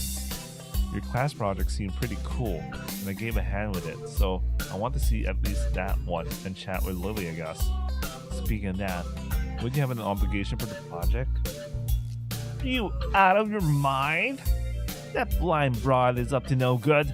I can feel it in my spleen, man. Her presence is like a dark shadow that's in the way of my great vision. As expected of blind people. What? Besides, I thought that you were also... He holds up his hand to interrupt me. Only legally. Metaphorically. I can see farther than any man before me has seen. I think he's bullshitting, man. He's so... What the fuck? Kenji looks stoically into the metaphorical distance to emphasize his statement, thrusting his chin forward to look manlier. Actually, it's just a corridor wall 2 meters away, but it's all the same. I can see the future of mankind, and it's a dark one, unless the threat of women is stifled. They're everywhere. He fingers his scarf nervously, faster and faster, like he's trying to start a fire, and slowly begins to calm down once the panic attack finishes running its course. I'm going to have to find some place to hide in, a safe haven, to knock the lights out of myself so I don't have to experience this horrible day. I had the perfect thing for that. I must prepare now. Don't go to the festival. Okay. Later, dude. The door slowly closes with a low creak, and I don't know how to feel about what Kenji just said. I'd rather not think about it. After buying a plastic plate of takoyaki from its stall belonging to the class next to ours, I take a seat at the school gardens and watch people pass as I tentatively nibble away at the rather bland tasting item. I guess I shouldn't complain. It's better than nothing, and it didn't cost much. As I look out towards the school, watching the people coming and going proves a surprisingly entertaining way of passing the time as I eat. Little children accompanied by parents or grandparents scamper around and the din from the effect. One hand dragging their company and the other bearing an oversized colorful snack. I can't help but notice the age range among the people here is skewed toward the elderly, something that I'd also noticed when I was walking around town. This must be one of those towns where the only people left are those that live here their whole lives and ardently refuse to leave, and those wanting to live out the rest of their days in one of the increasingly few tranquil places. I guess that also goes away to explain how conservative Yamaku's school culture seems to be. Not that I mind one bit. I kind of like how calm Yamaku and its surroundings are. The heat, though, is another matter entirely. Sitting in one place for so long has focused my mind on how annoyingly humid it's getting, now that the hottest part of the day is here. I better get moving if I... Gah! The sound of the carillon bells taking me completely by surprise as I stand up, a reaction shared by a few people strolling around as well. The PA assistant crackles to life after the tolling bells. Its age shows as the principal makes a barely intelligible announcement over it. Officially opening the festival is very much in full swing. It's quite amusing to contrast the pleasant smiles of the older folk against the alternatively pained and bored grimaces of their younger charges. The students, on the other hand, seem to pay it little heed. Nevertheless, as the address finally ends, all are united in polite, yet not overly enthusiastic, applause. And then, get back to business. Slipping a hand in my pocket to look as relaxed as possible and casually glance around for something to do. It's somewhat difficult to see very far with all the people around, and decide to fall back on the tired and trusted rule. Go where everyone else seems to be gathering. Right now, that's the school's courtyard and surroundings. Throwing the used plate into the trash can, I make my way toward the school building. Seeing the number of stalls around the perimeter of the school building surprises me. Quite a few of the classes must have opted to have multiple stalls. In deciding which to visit first, I catch the sight of a familiar banner with a blue patterned border and red text. As Lily's stall is as good a place to start as any. I'm curious as to how it's going after all the work she and her class have been doing for it. Stepping up to it, I began to see why the class took so long to organize everything. Easily twice as wide as many of the other stalls, and with equipment for cooking strewn everywhere. It's closer to an outdoor restaurant than a festival event. As the student in front of me takes a bowl of noodles and leaves, I walk up to the counter. The girl behind us seems quite exasperated and asks me to wait a moment before she disappears underneath the counter. Seizing the moment, I take a quick glance around. Steam seems to be rising from everywhere, as pots and pans simmer away. The most blind of the students are unpacking ingredients while being helped by someone who is probably the teacher of trade too. It doesn't take long to notice Lily among them, talking with the teacher as she quickly counts out the boxes and packets with her fingers. From her expression and the fact both she and the teacher seem to be in a state of mild confusion, it appears that there's been some problem in coordination. Before I can stare any longer, the girl behind the counter pops up again, only to look back and ask where the spare change box is. Lily pauses for a moment before she and the girl switches places at the counter, and the teacher quickly walks off somewhere. Sorry about that. We're having a few problems. What would you like? It takes me a second to remember what I come here for. My eyes quickly dart to the side to read the menu sitting on the counter. I guess some miso soup? Ah, is that Hisao? Yep, looks like you're pretty busy. Her face all but confirms it as she drops her waitress facade. Somewhere along the line, our order got mixed up. We're trying to fix it now, but it looks like we only have half of what we needed. Wouldn't serving smaller portions cover over the problem? It seems like that's what we'll have to do. Though, I wish we didn't. The fact that a good half of our class is gone doesn't help either. glance behind her to see how many people are actually operating the stall.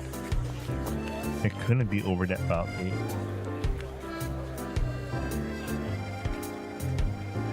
I take it that's why your teacher left? That's right. She's going to try and round up a few more of her classmates to help. Hearing the sound of footsteps behind me, I stealthily glance backwards to see an elderly couple taking place in the line. I guess I better stop loitering around and chatting. Here's the money for the soup. Soup. Oh, right. Coming right up. Lee turns and calls for a bowl of miso soup as I hand over the money for it. Taking the coins in her palm, I can't help but notice how efficiently she counts them out with her long, pale fingers. Eventually satisfied that I've handed over the correct change, she puts it in the small metal tray. It isn't long before the soup is made, and carefully hand it to her, after which she turns and subsequently passes it to me. Thanks. I'll come back to drop out the bowl. Thank you, Hisao. Oh, there is one more thing. Have you seen Hanako? Hanako? No, not today. Why? She gives a small sigh of disappointment. It's okay. I was just wondering what she was doing for the festival. You'll come back when you're done, then. Sure. I'll keep an eye out for Hanako, too. Thank you, Hisao. I walk off from the stall and find a seat, carefully cradling the steaming wooden bowl in both hands. Whoa, they actually gave us an actual wooden bowl, like, for like a, for like a school festival thing. I wouldn't. It's kind of hard to give out something that's like not something you can throw out or something.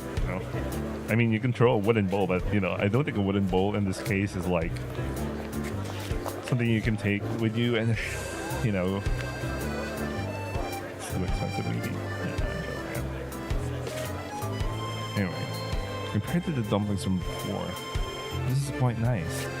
A little cool compared to what it probably should be, perhaps, but the flavor is another cover for that reasonably well. As I drink, I can't help but feel somewhat guilty for not being as involved in the festival as the others. It can't really be helped. Oh shit, not this line again. Shogunai. Considering I was dropped into the school only a week ago. But it still weighs heavily in my mind. The fact that a few students don't really seem to be enjoying the festival as much as the visitors. Eventually I finish my bowl and leave for the stall to drop it off. Considering that there seems to be no line at all, I take my time walking up. It seems the teacher's mission paid off. There are now over a dozen students helping, and much of the unpacking has been done. Despite most of them seemingly quite relaxed as they work, Lily still appears to be somewhat stressed. Right. I know what I'll do. Even if it's just one person, I'll make the festival more enjoyable for her. As I place the bowl on the counter, I call out to Lily. Isao, you brought it back? Yeah, here. I slide it into her hands, and she takes it over to someone who apparently is on cleaning duty. Considering that I didn't see them here before, it's probably a penalty for the tardiness. Hey, Lily? She perks up and returns to the counter as she hears my voice again, realizing that I'm still here. Want to go see more of the festival? You know what? It's an expression, okay? I'm just not gonna overthink. Iki saying "see" to Lily. She puffs her cheeks disapprovingly and looks kind of cute, in complete contradiction to her usually reserved nature. It takes a few seconds for me to get what she's taking issue with. Whoops. I didn't mean to. Lily giggles at me, exposing her teasing for what it is. I know, you know how many times he said basically "see" or some shit. I've been counting that each time. I already stopped counting how many times he said "shogunai," but "see," and then in front of Lily. That's like, okay, man. You're still not used to school, are you? She got me. Still, I kind of need to stay with our stall. It's taken until just now to even get everything unpacked. I guess her reluctance shouldn't overly surprise me, considering how much work she's put into this. Everything seems to be running fine now, though. Besides, we've got extra help on hand anyway. A boy in the middle of cooking up some soba noodles turns toward us, grinning. Go on, Lils. You earn yourself a break. We can hold down the fort for now. Damn, man. Damn, man. That's a wing guy. Holy shit. You say it's okay, and I suppose so. But if you need any help, then we'll call you. Go on. We'll be fine. Louie finally gives up her resistance as he waves the spatula at her. She feels her way around the back of the stall and picks up her cane on the way. I guess the first thing we should do is look for Hanako. Lily seems kind of worried about her, and I doubt she'll be the kind of person to enjoy milling around in crowds like this all alone. So I guess we should search for Hanako. Where to first? The both of us go quiet for a moment to think. Maybe she's in her dorm room. I doubt it. She doesn't keep too many things in there, so she had nothing to do. Ah, it's a library. As good as any place to as good a place as any to search for an avid reader, I suppose. The library it is. Go check there first then. Aside from the muffled sound of the crowd seeping in from outside, the inside of the school seemed almost deserted. In order to make sure everyone had enough room, I guess all the events were organized to be held outside, on school grounds. They're definitely quite large by any other school standards. It's nice and quiet in here, isn't it? Yeah, pretty nicer than the hustle and bustle outside. We take our time and slowly walk through the first floor of the school, eventually reaching the stairs at the second floor. I can't help but notice how Lily anticipates every door and obstacle, her cane remaining still and her hand skating along the hallway railings. You really know this school well, don't you? She smiles and nods straight ahead. I'm in here for a few years now, so I know where everything is. The dorms still trip me up though sometimes. I haven't been there as long, and they're not as well laid out as the main building. If I'm remembering right, they used to be unused buildings before being renovated and used as dormitories. That explains why the male and female dorms look different from the outside, and why their rooms seem kind of unusual for sleeping quarters. I'd assumed she'd been living in the dormitories since she began attending the school, but now I'm reminded of what she said yesterday. That's right, you mentioned that before. I'd assumed that most of the students had lived in the dorm once they enrolled. A lot of them seem to, in any case. Lily's expression becomes somewhat harder to read, my questioning evidently touching on a delicate point. Well, how should I say? Everyone has their reasons. Something tells me that one of those with reasons is Hanako, answered towing around the answer. My own predicament is yet another such case. I guess it's a choice that everyone here would have to make for themselves. Or in my instance, have made for them. It can't be helped. You know how we said this. I suppose. At least Yamaku itself seems like a nice place. It's good to hear you say that. I thought you were coming to dislike it. What about you know? The reversal of Lily's statement takes her by surprise. I've been here for a while, so it's not that. You seem pretty depressed about Akira. What's with that look? Akira's taken. Sorry, Hisao. Lily never sees how fast my palm meets my face at her sly accusation. Hey, I was worried about you. That's no way to respond to concern. While she gives an amused grin, we round the corner of the hallway and enter the library. As we do so, it isn't hard to spot Hanako, considering the room is completely devoid of anyone else. Given that there are no staff around, I guess there's no need to heed the usual library rules. I call out to her, "Hey Hanako!" Hanako is here, as she hears out our voices. Hanako's head flickers up from behind a book, probably the same one she'd been reading on Friday. "Hey Sal, Lily, just thought we'd drop by. Lily just managed to escape from the noodle stall with a little help." That wasn't really an escape.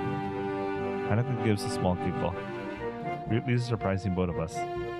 "I just thought that Lily might not be enjoying the festival. Well, now we can enjoy it together, right?" The two nod happily before we set out of the library and towards the festivities.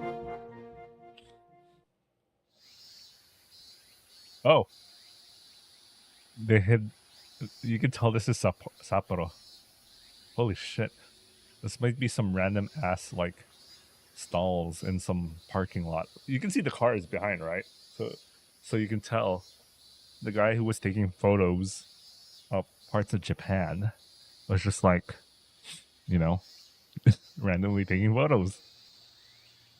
I hand over some change to the girl behind the counter and take the 2 styrofoam cups of tea.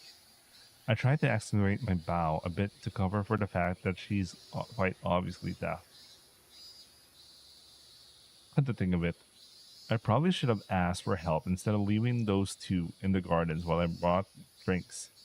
Trying to juggle the 2 cups of hot tea for them and a can of coffee for myself out of a vending machine isn't exactly easy. With some careful maneuvering though, I managed to keep everything stable and upright as I walked over to the bench where Lily and Hanako are sitting and chatting. It's actually quite a nice place, lit only by the moonlight. It's tucked away some distance from the main events. Compared to how hot it had been during day, the spot is also pleasantly cool by now.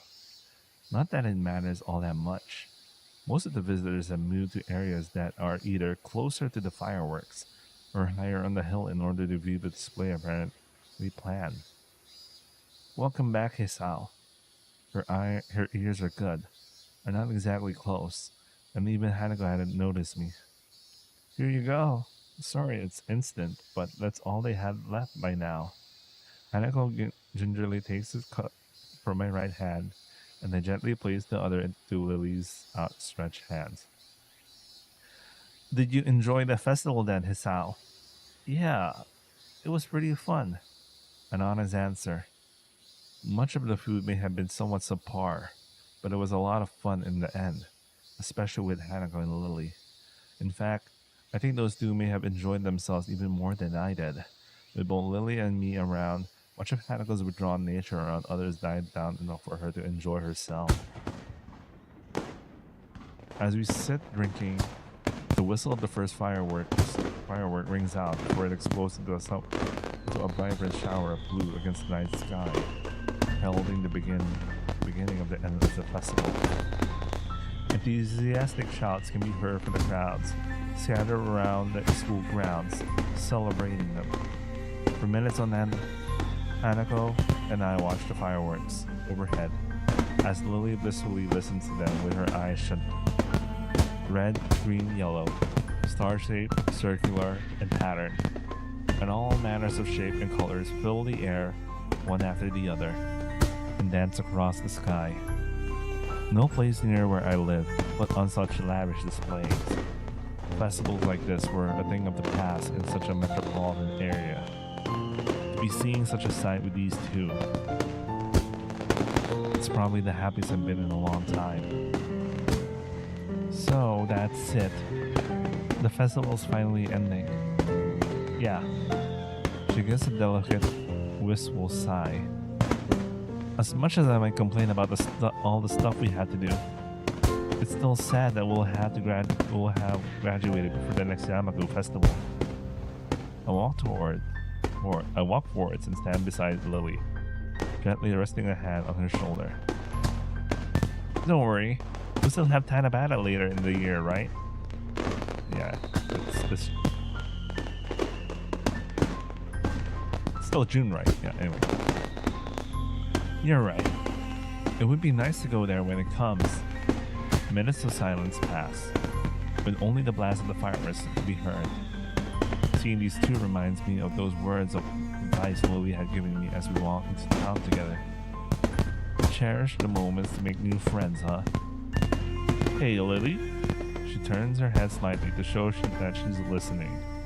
Aneko's gaze still firmly fixed on the technicolor fireworks bursting overhead. You mind if I join you two for tea every now and again? A smile on her face is more than enough to see her answer. It would be a pleasure, Hisao. Here we go, opening for Lily.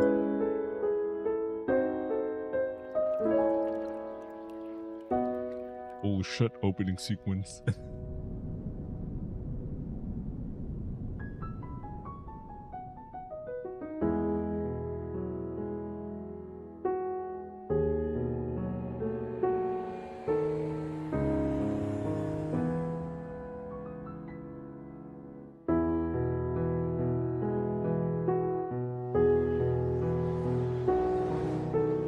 Holy shit, I'm ready for the route, guys. I'm ready for the route.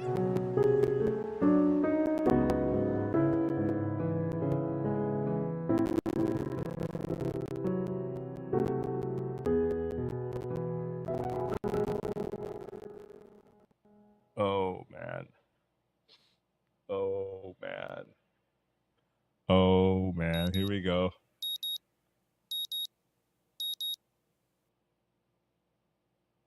Let me see first. You know what? Let me get some water as well while I'm at it. Why can't I save? Oh, I keep saving Earl Grey. I'll be right back. I'll grab some water.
All right. I'll probably continue streaming for 30 minutes. I'm very sleep deprived and I want to catch some sleep. Work today was hell without much sleep, man. I really need a lot of sleep. All right, let's continue. 30 minutes. Awake to the annoying din of my alarm clock. Its bright red numerals lighting up my face. It's the same alarm clock I had at home. One of the few remaining artifacts from my days before coming to Yamaku. I hoped that using it would help ease my transition into this new life. No such luck though. Groggily dragging myself out of bed.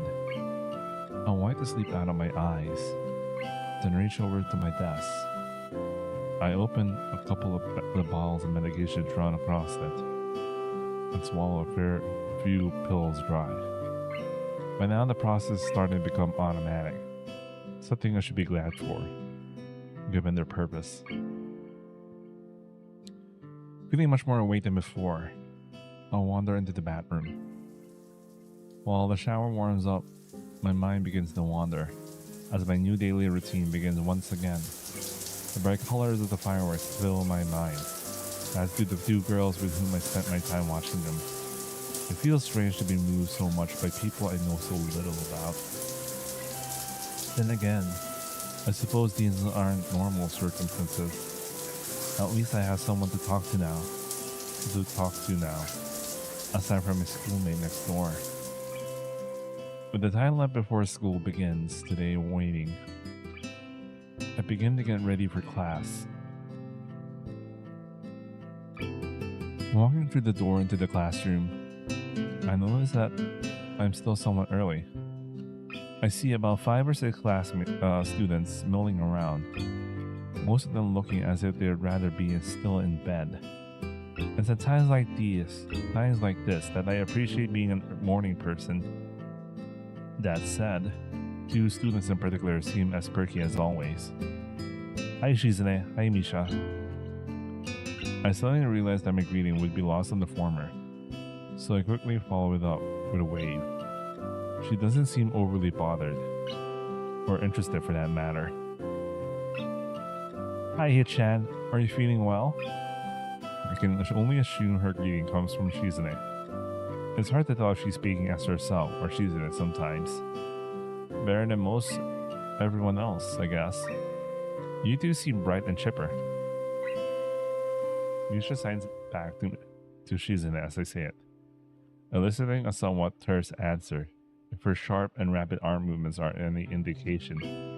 Considering that these two made such a big deal out of the festival preparations, I probably should have chosen my words more carefully. Since you're a new student, we've been cutting you some slack. Please don't expect this kind of task dodging to be allowed in the future. Misha looks as if she was about to add her own comment, but quickly goes back to interpreting as Shizune continues unabated.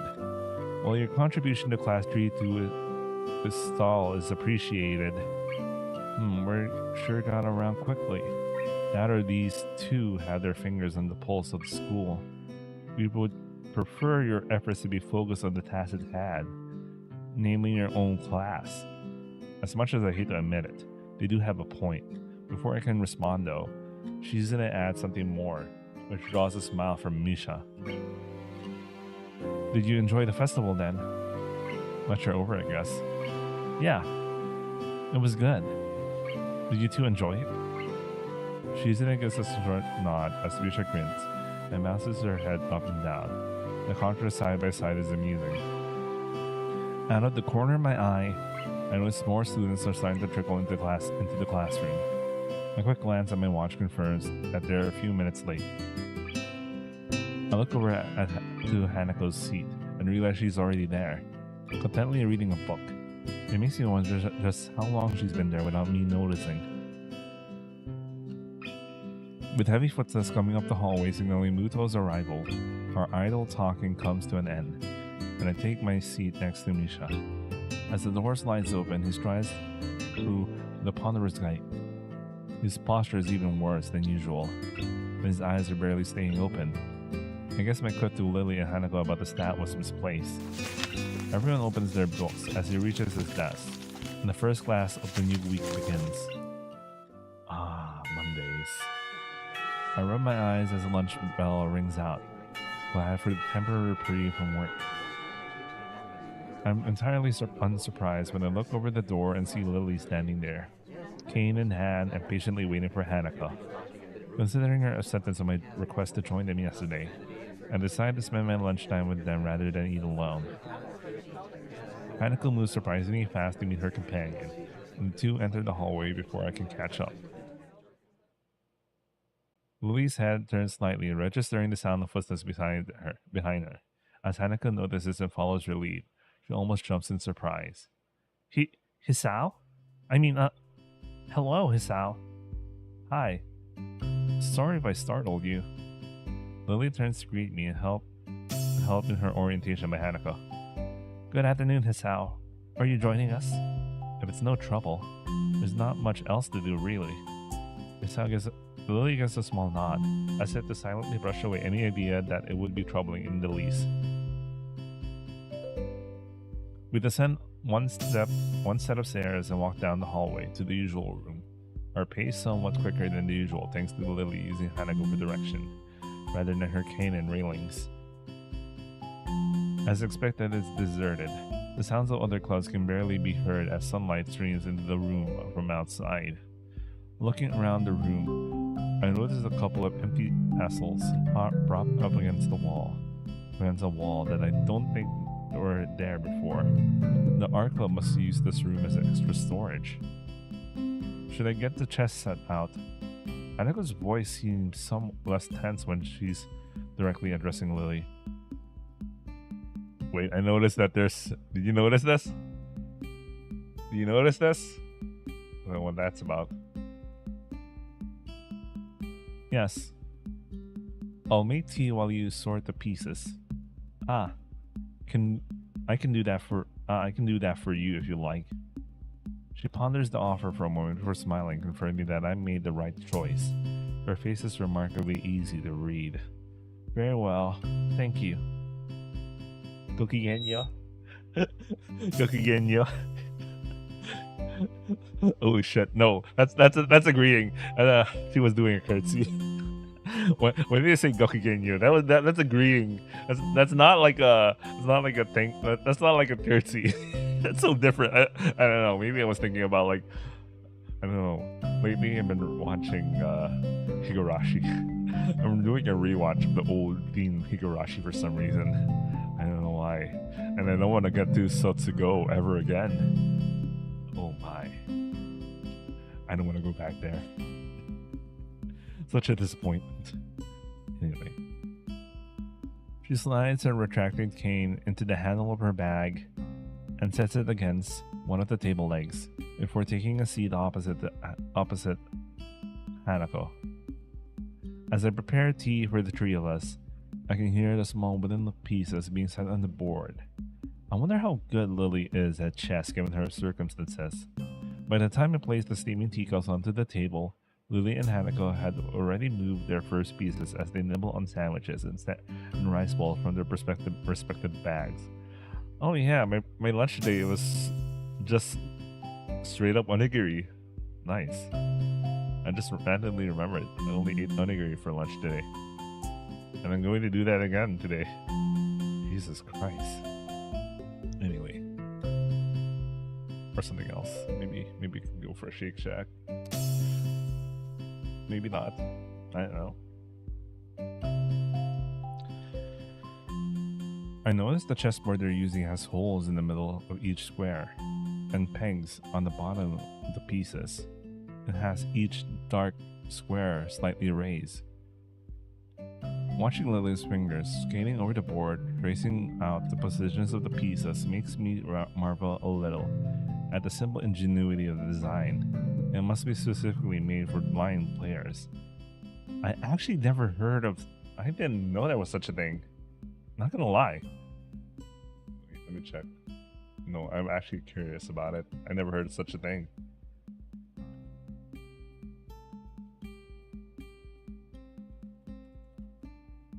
Chessboard for blind. Okay. For the visually impaired. I'm sorry. Oh. Oh, that is... Oh, okay. Okay. I'm starting to get an idea how it works. Anyway, let's continue. Watching. Okay, I already read this. Here you go. Oh, nice, they have a chessboard now. Hanako gives a small nod as I put down the cup next to her side of the board. Lily's hand ventures sideways slightly, so I gently place the cup, touching the tips of her fingers. A gesture she seems to appreciate.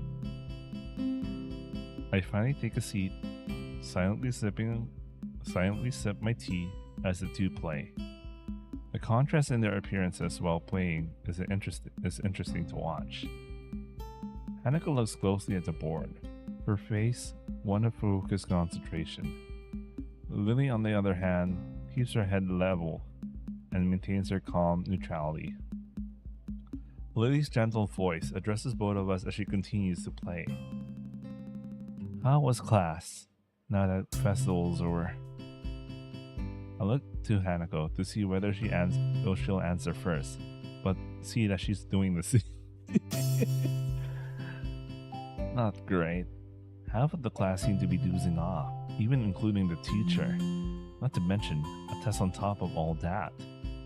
Hanako quietly adds her own agreement with this. I can imagine that being a bit difficult for you, being a transfer student. Well, I think I did fine. Other than the shock with tests coming so early, science is probably my best subject. Ooh, just like me. How'd you do, Hanako? Me? Okay, I guess. Hanako's too sincere to be able to pull off lying very well. That isn't much obvious. Blue smiles, lips very slightly. From her reaction, Hanako must be skilled enough at academics to do very well without preparation. How did your class handle it, Lily? It went surprisingly well, actually.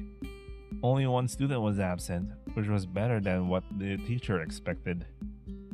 With the topic all but run dry, the two concentrate on the chess game once more. I can't say I ever liked the idea of chess as a spectator sport, but given its unique nature, for once I'm wrapped in watching the game unfold. As time wears on, both of them demonstrate the decent skill at playing the game. Having captured 2 more pawns than Hanako, Lily has the upper hand, but only slightly, until Hanako makes a strange move with her queen. Seizing upon this lapse in judgment, Lily takes the piece with her knight. Without hesitation, Hanako moves a pawn to take Lily's rook on the opposite side of the board and promotes it to queen. Lily's face falters as her finger moves over the pieces and she realizes that she just fell to Hanako's trap. It's a little distracting to have the board trace out after each move, even if it's out of necessity. Judging by Hanako's lack of reaction, she must be used to this. She and Lily must have played at least a few games of chess against each other after all. Check. That's not bad at all. Nice, Hanako. The compliment causes her to flower to a surprised blush. Thank you. I didn't think it would work. I'll look over to Lily. Her fingers having just finished tracing out the position of her remaining pieces in an attempt to extricate her king from this bind. I think this is checkmate. I take another look at the board to confirm. Sure enough, her king has nowhere to escape without being threatened by another piece. My earlier question as to which of them is better at this has just been answered. So it is. Lily gives a small sigh as Hanako smiles. From their reaction, this seems like a fairly usual result. How long have you two been playing? Since I was young. Lily nods at Hanako's brief answer. Hanako taught me how to play as soon after I met her. I can beat her every now and then, but that's a rarity. I don't seem to have the right mindset for it. If Lily came to Yamaga at the start of high school and met Hanako when she moved to the dorms, then means she'd only been playing for about a year. After seeing Hanako's level of play, I'm not too surprised Lily has trouble beating her. But she's better at languages than I am, so. Lily gives an appreciative, if slightly amused smile at Hanako's quick reversal for her compliment. Well, that's how it is. Much to everyone's surprise, the bell suddenly rings, heralding an end to the lunch break. That game lasted longer than I thought it did. Same. I guess we better get back to class. Hanako's already in the middle of packing up, so I take Lily's bag and offer it to her. To my surprise, she takes it and nods, then places it back down on the table. Isao, may I make a request? Sure. Go ahead. Would you mind if I were to quickly feel your face? Oh my god, that's a lot.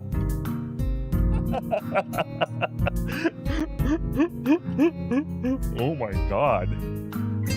Wow. Wow, I got awakened there. Oh, no. Go ahead. I don't mind. The question takes me severely off guard, but once again I remain my composure. It seems sensible enough. So far, Lily has had no idea what I actually look like, and this would be her only way to find out.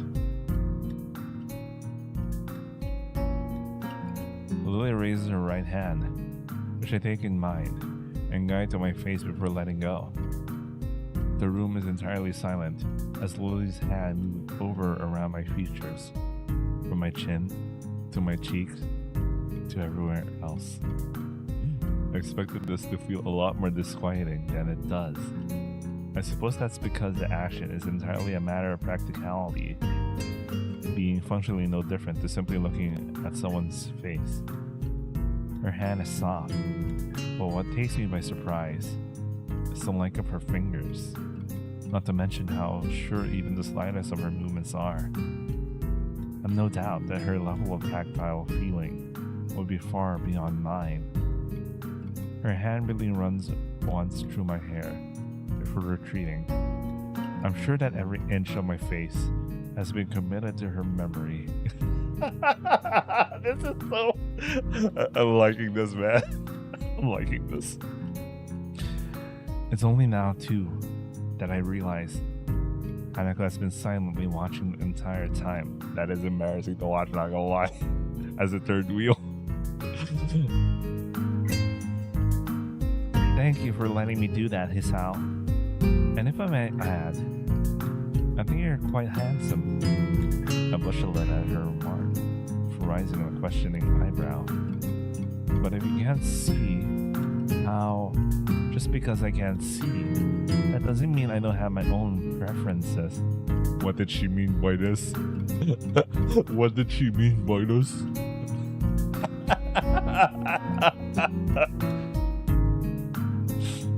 Anyway, we better go now. Yeah, that's a good point. I guess we'll see you later. Not this shit again. We'll see you later. See you later then. Hasn't he learned? Hasn't he learned? after having his face touched, just to get a feeling of his face.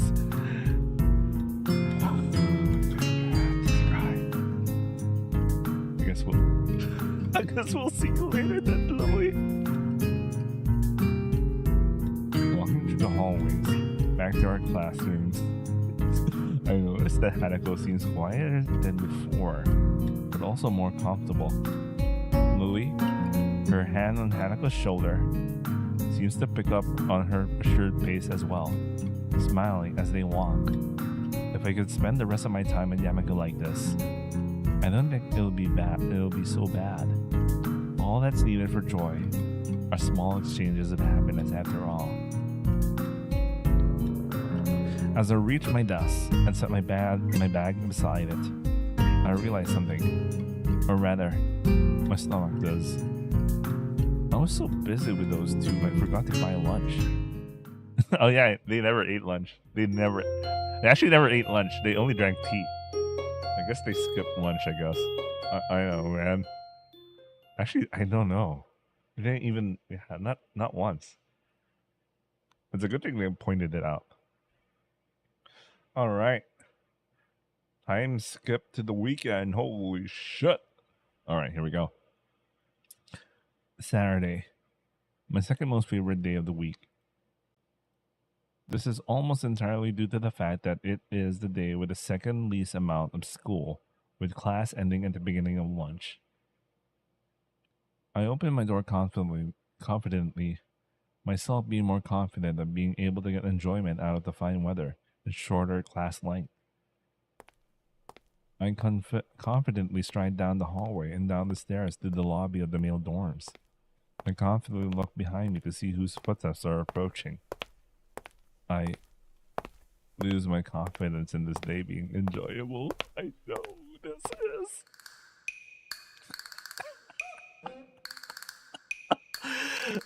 Hey man, sup? Not much, I guess. Just looking forward to the afternoon. Looking. You. He wraps an arm around my slumped shoulders far too comfortably. Something's up. Let's step outside, shall we? I was just about to before you stopped me. Oh, they finished a mural. Nice. He doesn't take my reaction to his theatrics well.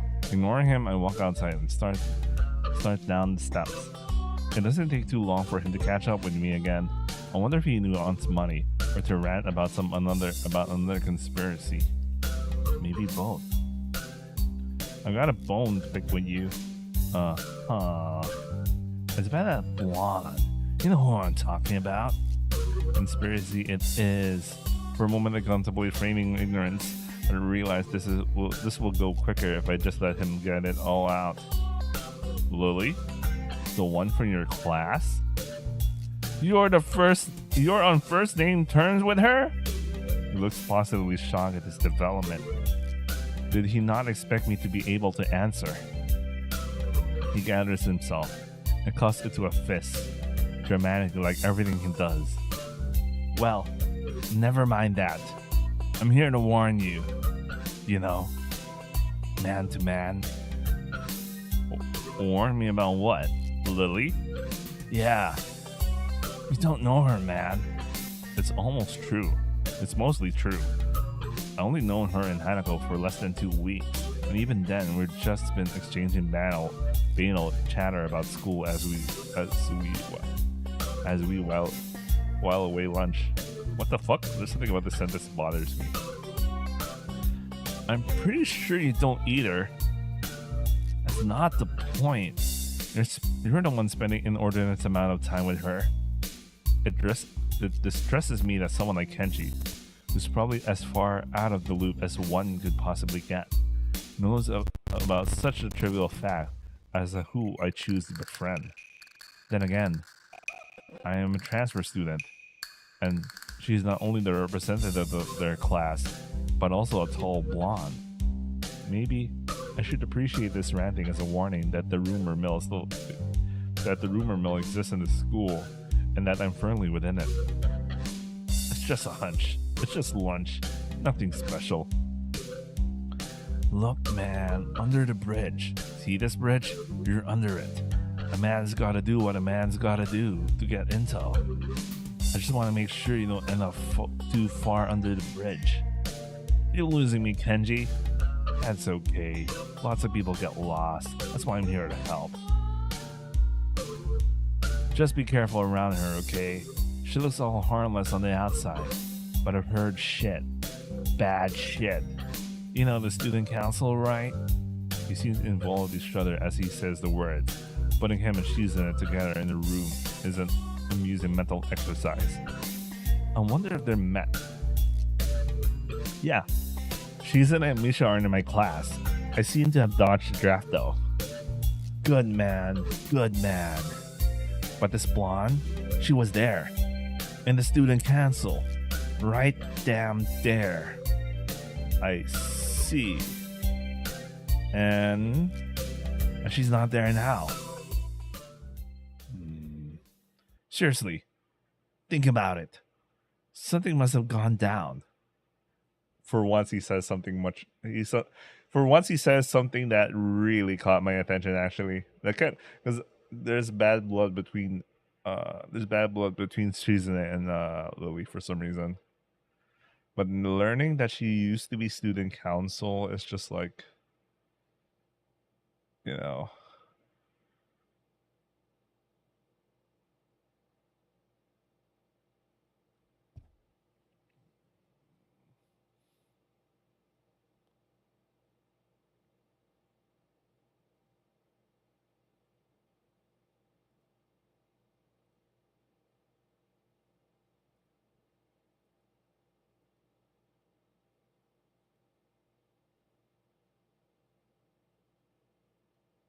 All right, let me get back.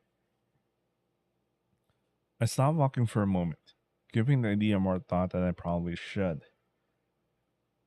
It would explain the fight the two had, at least in part. Wait. No, not really. Even leaving the student council will need a catalyst. In the end, it doesn't explain much at all, other than the fact that their feud goes back some ways. I guess you have a point. I'm not seeing how that really affects me, though. Okay, now, feel this one. Lily's foreign, obviously. Obviously? Now, what nationality is she? I opened my mouth to give an answer, but realized that I have none. In fact, I've given the matter very little thought. Given that she has no accent, acts perfectly Japanese, I suppose it never really seemed important. Now that he mentions it, though, I am rather curious. To be honest, I don't know. Maybe English? They like tea. I probably shouldn't resort to stereotype, but that's the only lead I have. You're not thinking. Luckily, you have me here to think for you. Gee, thanks. All right, let me hear his thoughts. But he's pointing out the good stuff right now, so I'll give him a bone. He brushes off the quit first effortlessly. Now answer me this: who has lots of social power? Is filthy, stinking rich? You know, blondes are all rich, right? Has a long history of disputes and used to belong to a much larger organization. The Roman Catholic Church? Well, okay, there's that. But there's also the mafia. Come on.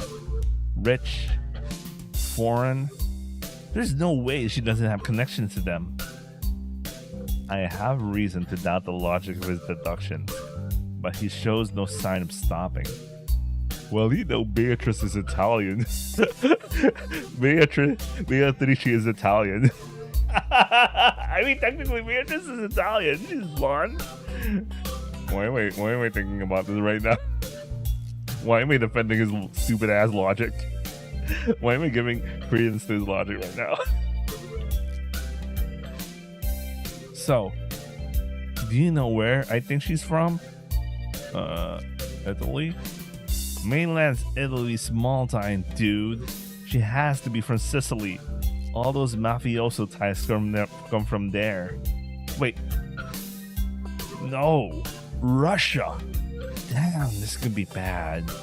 The mafia there is serious business, man. Ex-KGB everywhere. Paramilitaries. Hardcore smuggling and...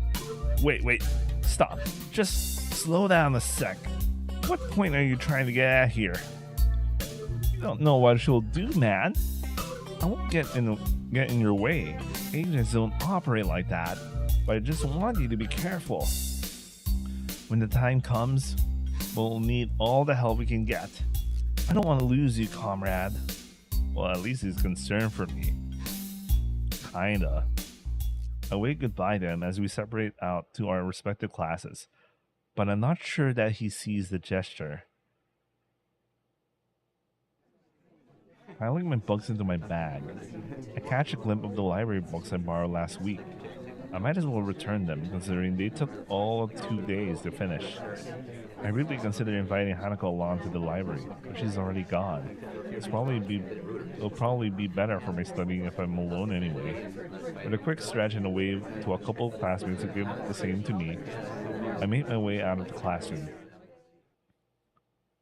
As I opened my bag and shoved the books through the return slot in the front counter, I noticed a strange person behind the desk, old and graying. She must be Yugo's replacement when she's working at the cafe.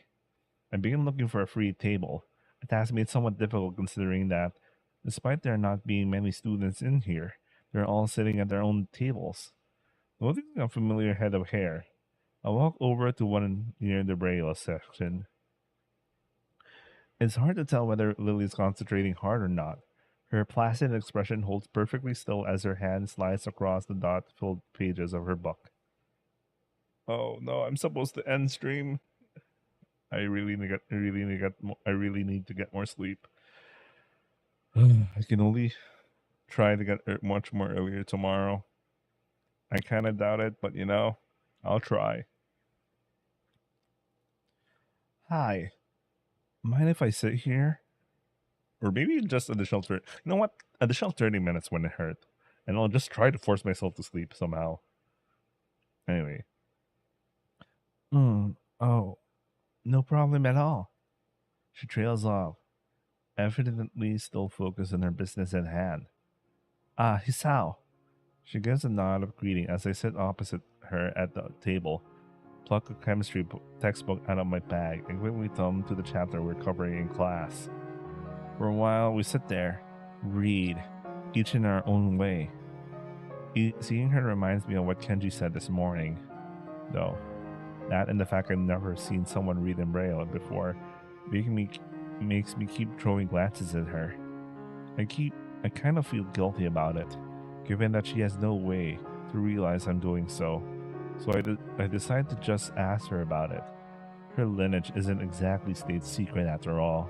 And there's another thing I've only just noticed from her movements. Hey, Lily?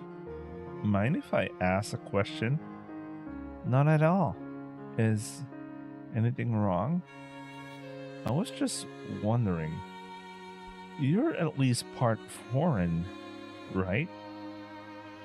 She gives a small giggle before settling down her book. I've always been amused at how squeamish people are about that. Akira has mentioned how much she and I look different from most others before. The details are a bit complicated, but I'm half Japanese, half Scottish. Scottish? I wasn't expecting Scottish, man. Scottish. Aren't Scottish more into the ginger territory? I feel like I've seen a blonde. Oh, no, wait. Let me actually search a blonde Scottish person.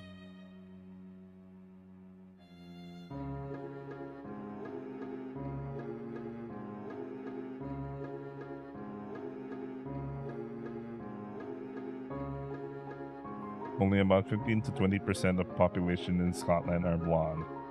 Most Scots have brown or black hair, and the rest consists mostly of redheads. Okay, I saw the stats. Oh, okay. I have an idea what a blonde Scottish person looks like. That threw me off. I don't know why. It threw me off for a while. I wasn't expecting Scottish. Scottish?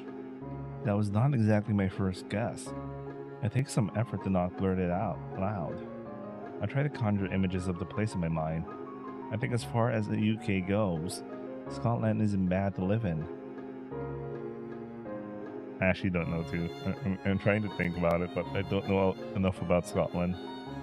My mom's been there, but like my mom and sister's sister, not both my sisters. One of my sisters did. I haven't been there actually. Now that I live super close to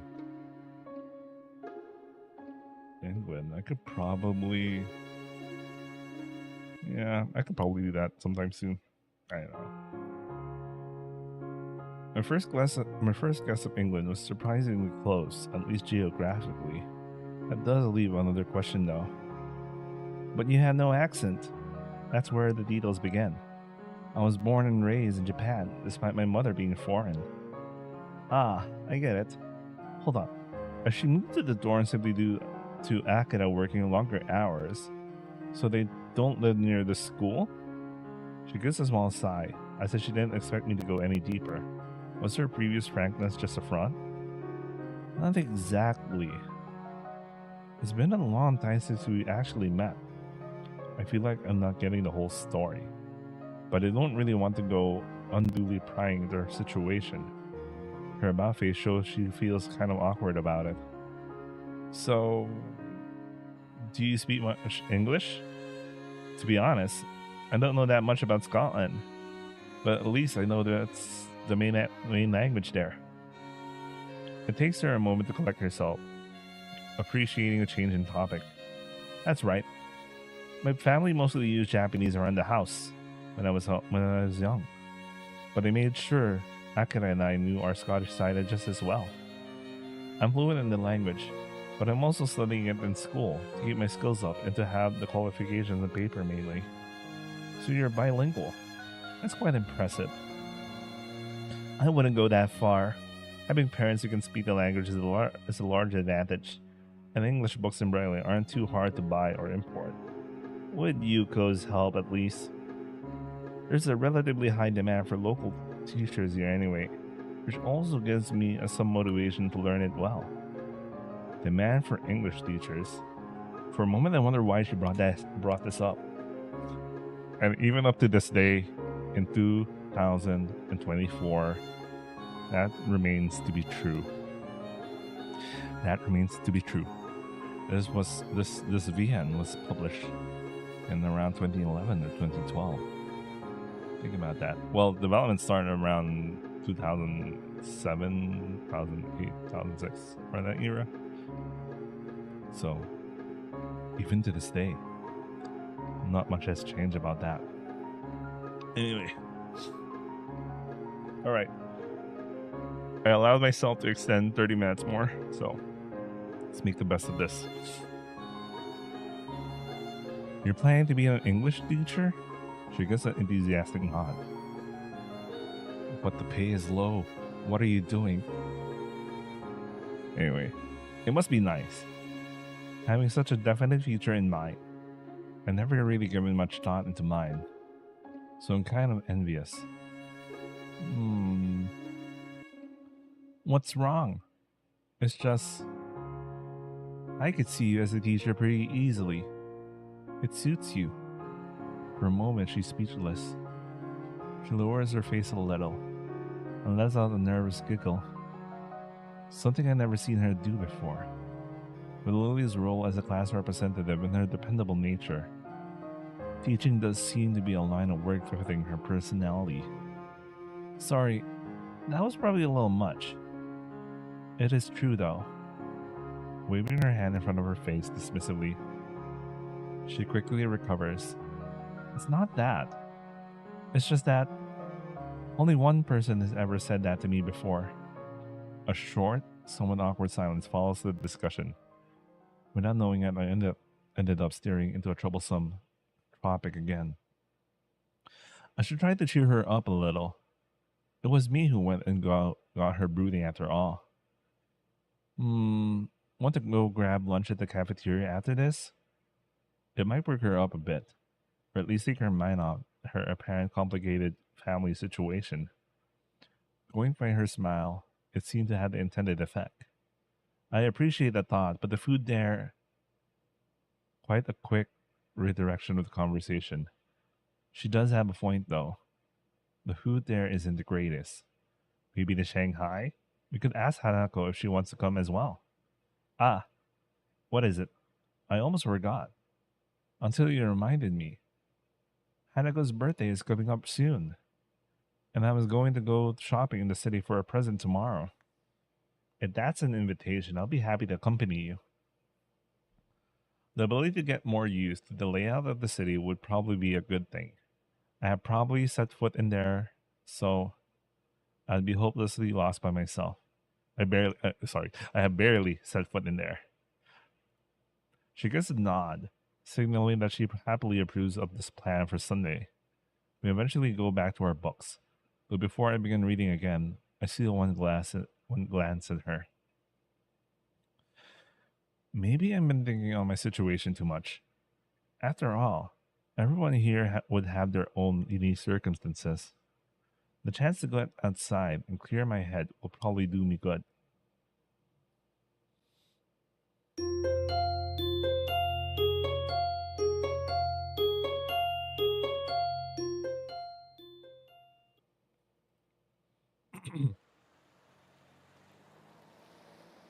Why, yes, my middle sized Japanese said, how did you know?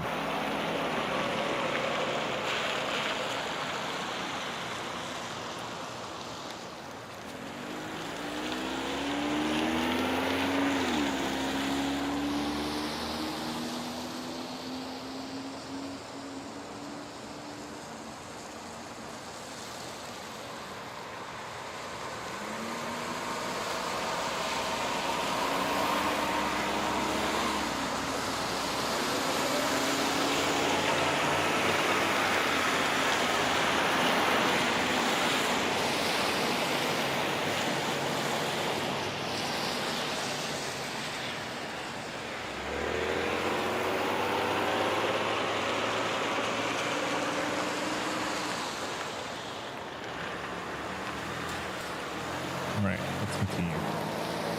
Bored of standing in place and watching the television in the shop window, I pull myself away from the tacky display with a little effort. After living in Yamaku, the city seems like an entirely different world.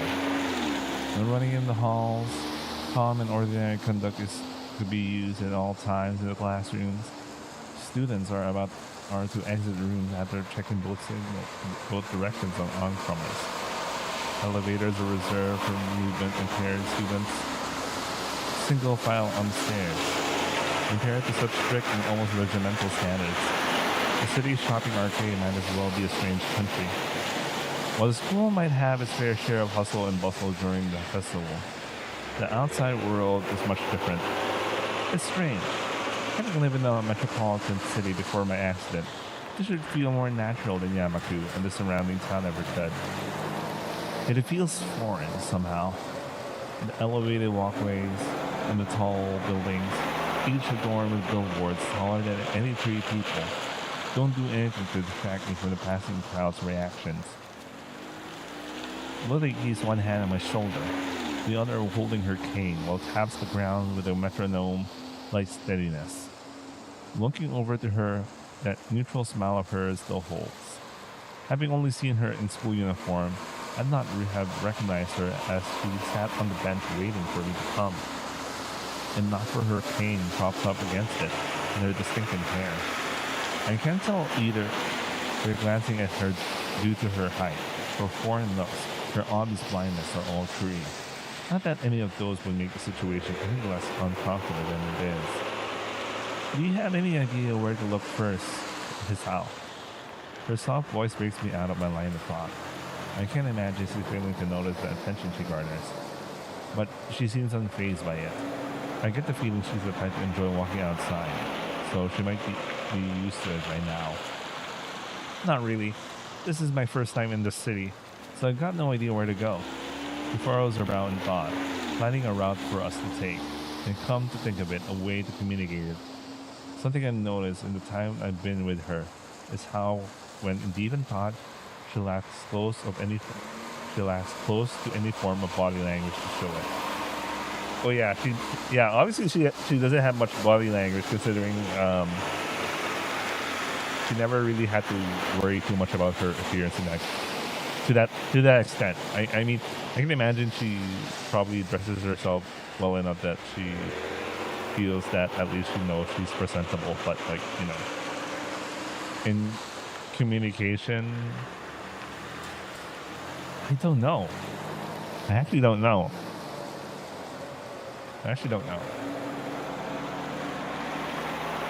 Her expression may change, but not a hint of movement shows. She seems to have a little in the way of sweeping physical gestures in general, though. So the shoe is part of her reserved nature. Is there a large electronics store near here? I take a quick look around, mostly finding clothing stores.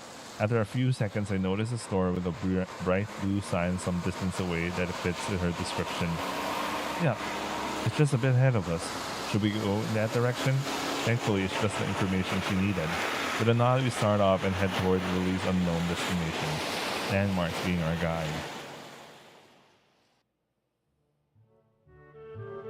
Oh, it's that gelato. Here you go. One vanilla, one chocolate. My middle-sized Japanese city. Anyway, I hand the money over the counter and take the cones to the railing that Lily's sitting on. I can't believe I let her trick me like this. She not only led me to an ice cream stall, but also got me to buy her some. At least she gave me the money for hers. Sure enough, she's patiently waiting where I left her. I guess she was planning on making the day an event rather than a simple shopping trip. I call out to her and slowly place the vanilla cone in her outstretched hands, being careful to make sure she has a good hold of it before letting go. At least her taste is fairly normal. I was worried she'd ask for some weird flavor when she first asked. Here's the change. It's okay. Keep it. I moved to protest, but realized the futility of doing so over such some small amount. I slipped a coin into my pocket, supplementing my meager allowance ever so slightly. Lily shows no sign of wanting to get up, so I take a seat beside her and start eating my own ice cream. The summer weather is nice. Hopefully it will hold out for a while. By the way, I think the summer weather is not nice. I hate going out at this time of the year. I even started taking the bus. But to be fair, the place I go to for this week at least is a 30-minute walk one way. So I'm like, yeah, man, I'm gonna learn how to take the bus in this fucking city if I have to. I don't want to walk. Anyway, you too? I'm beginning to think I'm the only person who prefers winter. Nice. I like Lily already. I contemplate her statement for a long moment. Wait, she's being sarcastic, right? Because I said a statement about like enjoying summer, and she makes that statement. Yeah, I think you might be. It draws the intended reaction. She's cute, but she's pouting. Still, I can't really imagine what's so good about winter. You can't go outside without bundling up, and you'll still freeze anyway. I used to live further north, where there'll be plenty of snow to play in, so it's a little nostalgic. I don't like the heat very much either. Am I dumb? Did I misunderstand? Did I misunderstand what the fuck Hisao mentioned about the sun? I was getting the impression he is enjoying. Oh, because it's not that hot. Okay, it's not that hot. He basically said it's not that hot, but he said it in a manner that my brain interpreted. My God, my brain. Don't worry, I have 18 minutes left. I really need to get some sleep. Anyway, at least you can wear a skirt, so don't complain about that. She gives a amused giggle as we both get back to finishing off our already melting cones. I idly sit and watch the crowds go by as we eat, catching bits and pieces of conversation. Looking to Lily as she is dutifully licking her ice cream from top downwards, blissfully unaware of the fact it's beginning to melt. It's melting. Where? Down a bit. She lowers her mouth from the top of the cone and has no idea of exactly where the ice cream is dripping. What follows is a game guiding her left and right until she finally finds it. To any onlooker, it must seem absolutely bizarre. A girl with her eyes closed, turning her cone over and over as the guy next to her gives instructions. It's kind of weird. It's kind of awkward as well. A strange variant of the childhood blindfold games, maybe. In good time, we finally finish our treats, and while away the time conversing casually. Caught mid-sentence, Lily perks her head in her trademark manner. It's an unmistakable sign that something's caught her attention. Ah, what is it? It's Akira somewhere over there? I think I heard her. I raise an eyebrow as I look into the direction she's facing, somewhat doubtful of her ability to pick up Akira's lone voice in the din.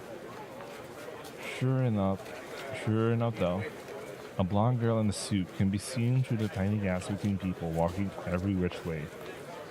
I raise a hand and wave, trying to catch her attention. Sato, hey Sato! She stops in her tracks and looks toward me, evidently noticing my calls. As she does, I notice someone walking beside her. I can't get a good look at whoever it is though, before the two begin walking towards where we are. As they reach us, Lily and I stand and dust ourselves off. Akira? Hey, you two. She nods towards me, and a gesture which I quickly return. My gaze shifts towards the young girl next to her, and our eyes meet. As they do, Akira plows a hand onto her head, a move which doesn't seem to faze her. I don't believe we met. I'm Hideaki. Pleased to meet you, Hisao. The guy's name. Guess I just dodged a bullet there. The guy's name? Okay. Bows and somewhat restrained by Akira's hand being on his head. Oh, Hideaki's here too? Are you well? Akira has been taking good care of me, thank you. Akira grins as if to affirm the point, and rubs his head hard, dragging it all around in a circular motion. His green face during this is somewhat amusing. Uncle's out on business again, so I'm just taking him around town for today. I'd prefer to be spending the day on a date with my boyfriend though. But Hideaki gets cuffed to try and redirect Akira's thoughts. As he does so, though, I'm wondering. They're related, and further, as first cousins? I suppose that explains why she's taking care of him in any case. Come to think of it. Hideaki, how did you know my name? Akira told me. Being a Yamaku student, I suppose you're disabled in some way. Not everyone in Yamaku is disabled, which I only learned a handful of days ago. I gave a silent thanks to Shizu and Misha for their stream of information about how the school works. Because of them, found out that since the school will accept practically anybody suffering from non-mental disabilities, it doesn't discriminate against healthy people either. It seems unlikely that many in good health would enroll there, though. While the standard of education is pretty high, it's extremely isolated and very much focused on helping disabled students. You're dodging the question. Damn, he's sharp. Before I can say another word, though, he decides to take a stab at it himself. If I were to call it myself, your heart? Akira looks mildly curious at me. Akira looks mildly curious at me. Her interest peaks as well. That sure was a lucky guess. How did you show no missing limbs or deformities, so external disabilities are out. Considering the lack of any strange mannerisms, it's also unlikely that you have any mental disability. But Yamaku doesn't take mentally disabled students. I know. Leaving that aside, the only possibility left is that of internal disabilities. I didn't know which one you might bear, so I guess. Correctly as it turns out, and your action confirmed my guess.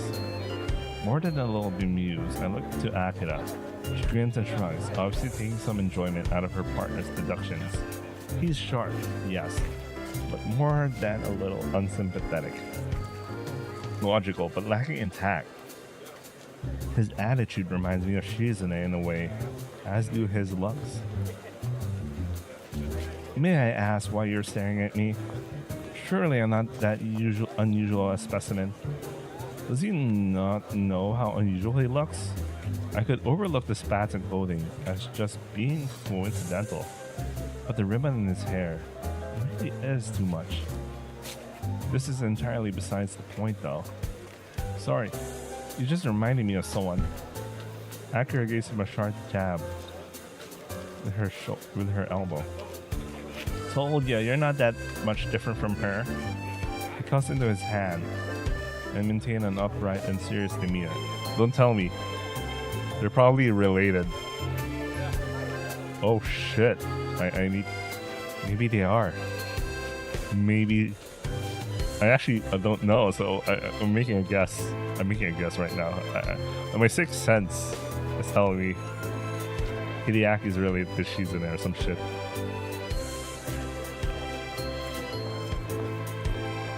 I see. Oh, there you go. There you go. I knew it. I knew it. I knew it. I see.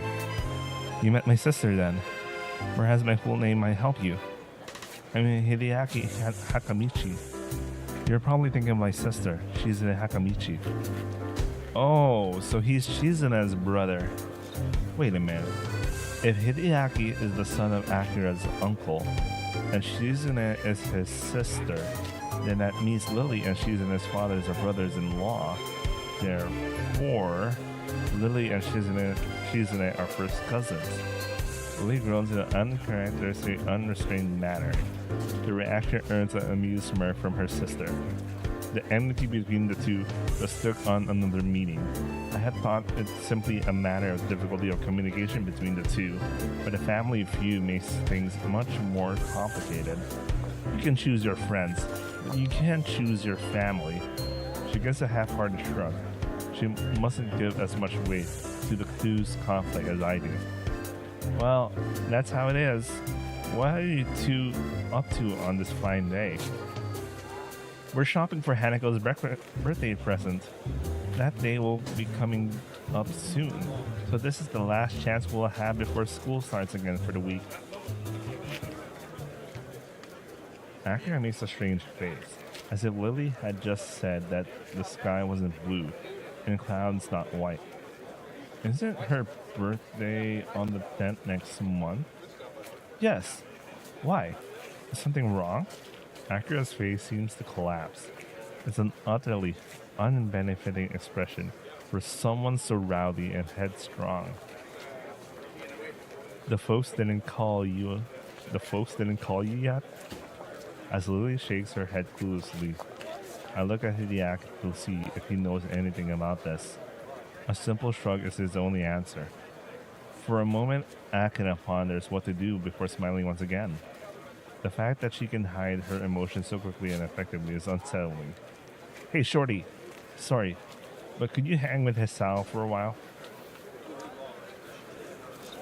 He nods and waves her off.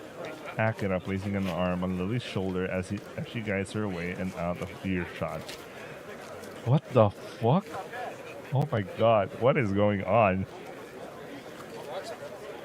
And so I'm alone with Shorty. So, nice weather, isn't it? It seems so. Dot dot dot. I guess they dumped us. Indeed. What a farcical attempt at small talk. I got no idea how to talk to this guy. His robotic responses aren't helping. Blood and a stone come to mind. Without another word, he begins to rock on his feet, in an obvious gesture of boredom with this discussion. He really is a little kid, despite his serious demeanor. Suspecting the conversation over, I decide to accomplish what I came here to do in the first place. I'm going to go search for a present. Coming? Not much else to do. Yeah, someone took a lot of pictures in Japan. All this is supposed to be in Japan. Alright, I have 8 minutes left.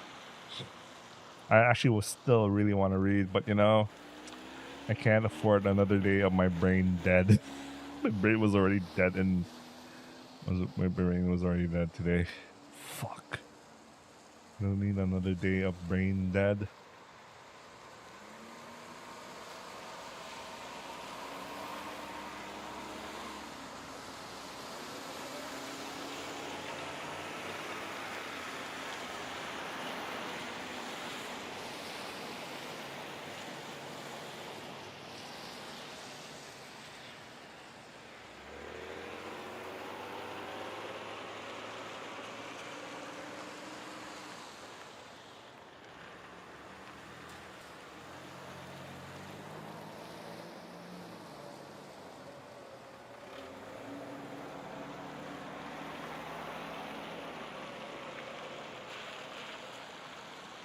Wait.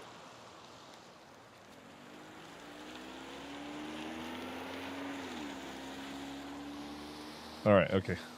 I got distracted. In a little while, we come to a small shop beside a convenience store. For once, the store windows aren't filled with electronics and computer games, but dolls, stuffed bears, and all manners of wooden crafted oddities. Otello's Antiques.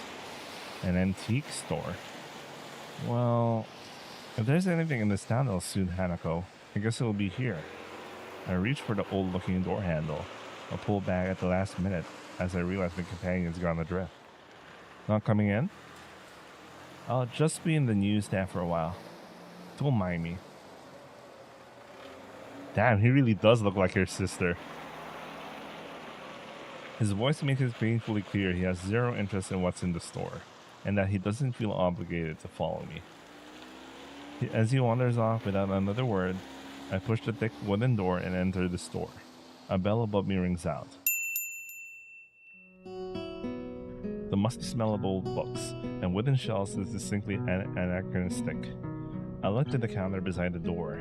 The graying man beside it sits there silently, reading a tattered book. It certainly fits the look of this place.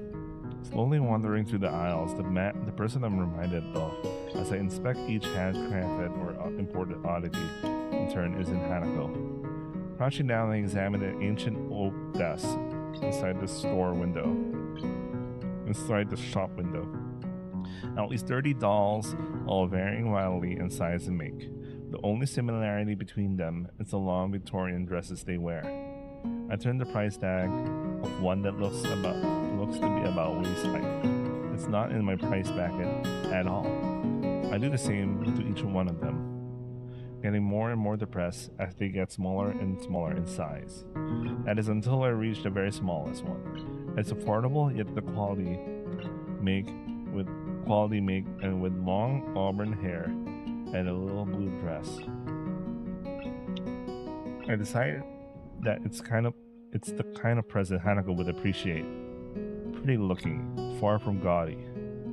After I carefully pick it up, I decide to keep looking around the store. Not sure whether because I like the atmosphere or out of simple curiosity.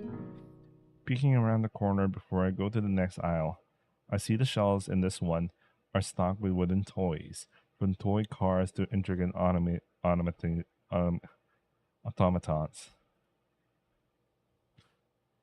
Tucked behind the line of nutcrackers, I notice a little plain wooden box. It feels unsurprisingly light as I pick it up with my free hand. The lid only needs the smallest movement to pop open. The little metal drum inside begins to rotate immediately. For seconds on end, I simply stand there listening to the palm-sized melody. As it plays, I take the little tiny price tag in my fingers and bring it up to my face. The minuscule cursive writing takes some effort to read. It's affordable. Sort of. Grimacing slightly, I close the lid and make my way to the counter with the doll and music box in hand. When I lay the two on the counter, the man behind it sits up and takes stock of them. He doesn't hide very well his surprise at someone of my age buying them.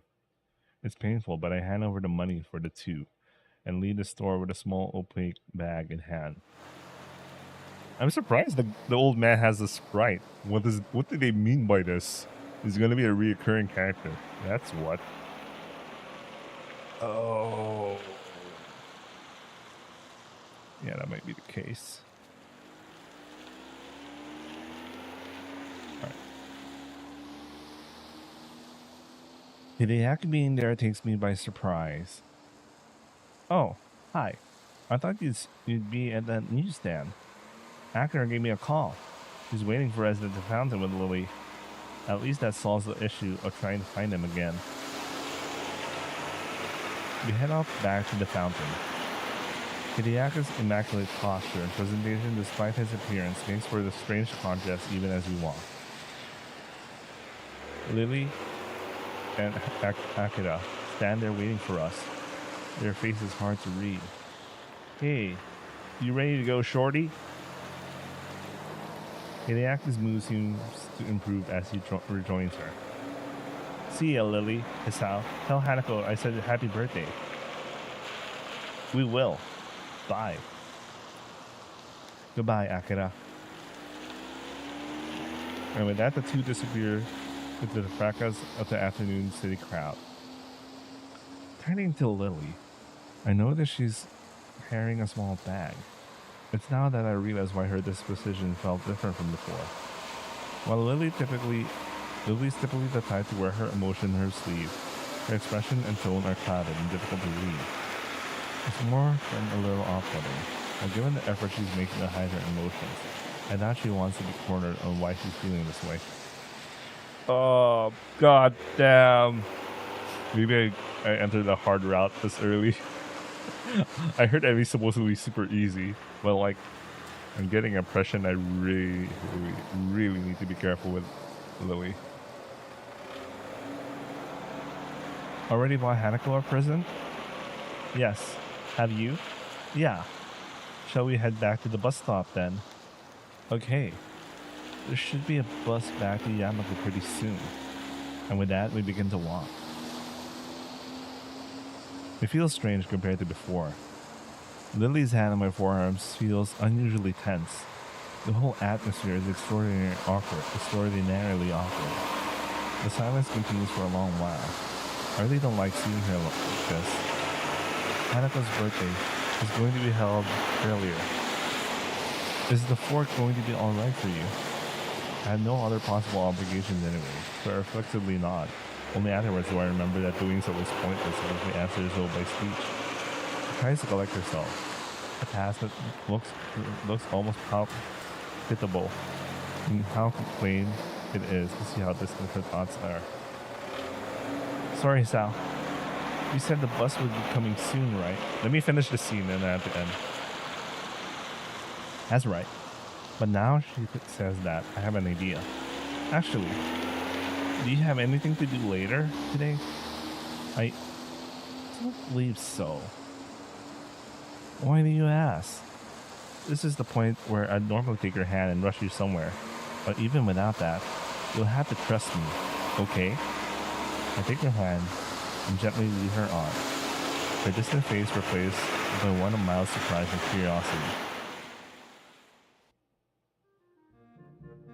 As the waitress sets the cup of tea and cup of coffee that I'd ordered onto the table, I thank her before she takes her leave. Truth be told, I really lucked out in finding this cafe. I really don't know where I was going. Rather, I was just looking for any cafe that looked relatively nice. Wait a second. I think I know this exact area. No way. No, maybe it's just me. Because I believe the guy... No, sorry. When I look at this...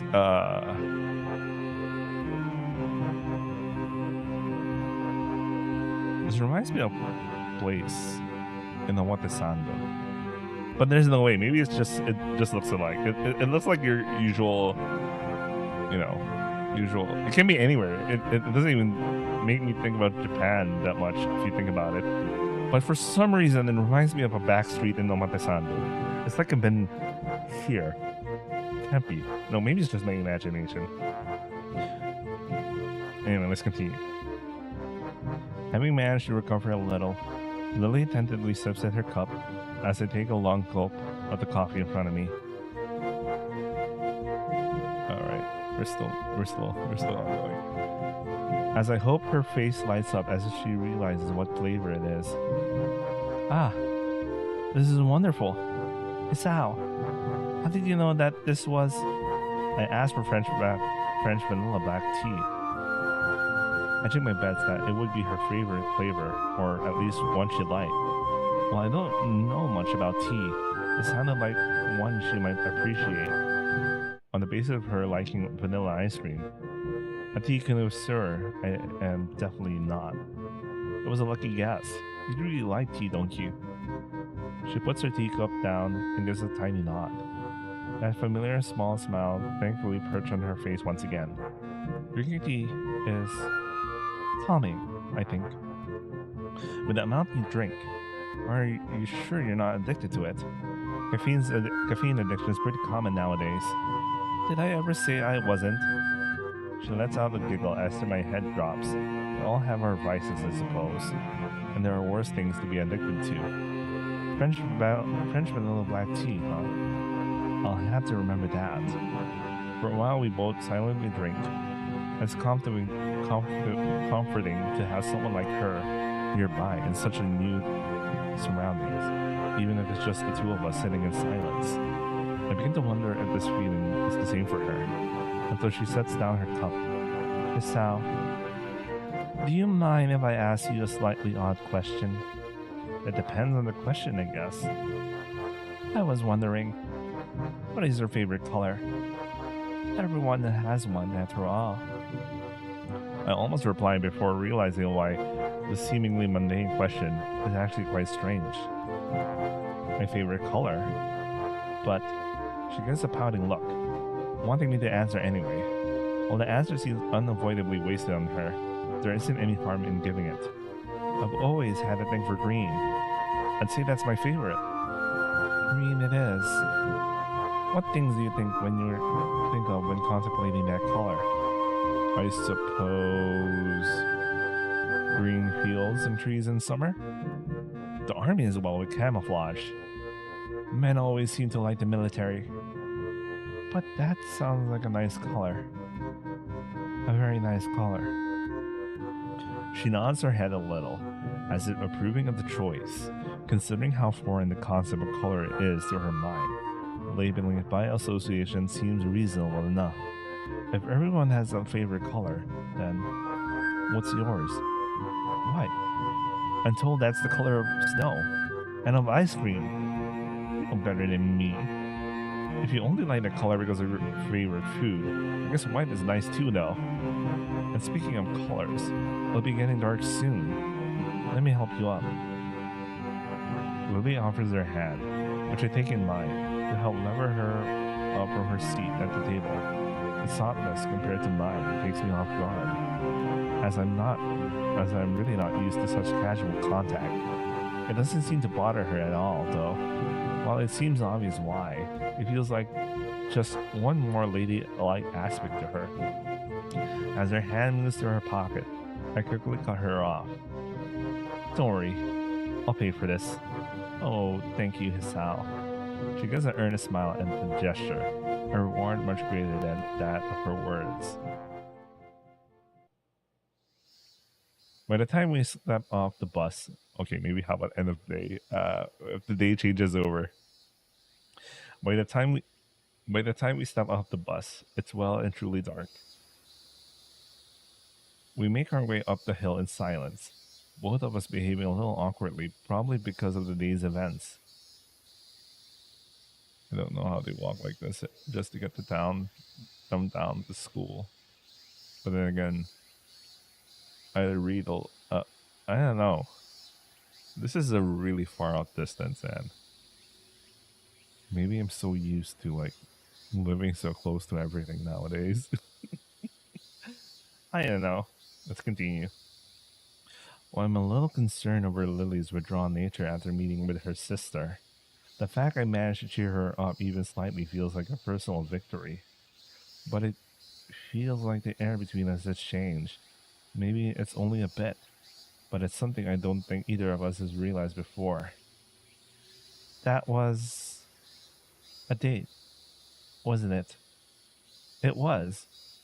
That doesn't elude either of us. The question's answer being so self evident as to be rhetorical. Awkward as it may be, I don't think this feeling is bad. In fact, quite the opposite. I don't know what it is. I certainly can't be sure, but it feels like something a little more than friendship. Understanding? Empathy? Searching for words to adequately describe it is difficult, nonetheless. Would you like to do this again sometime, Lily, without shopping for presents? The tentative question is met with the same look from Lily as before. Her pale skin makes the rosy tint of her cheeks just slightly more noticeable, and her face, though still pointed to the street ahead of her, lowers just a little. Okay, Okay, I have to end here, man. I have to end here now. I had to get some sleep, man. I I can't afford. I can't. I need to get some sleep. All right, let's. Oh, he actually got into the girls' dormitory. Nice. I thought he wasn't allowed or some shit. Anyway, yeah, I'll continue reading this tomorrow, and once again, maybe a promise that doesn't actually happen. I'll try to be early again. I'll try to be early, but then again, I'll try to be early, but once again, I'll finish stream at around this time. Anyway, I hope you guys enjoy watching, and I'll see you guys on the next stream. Sorry, one of my fingers is kind of dirty.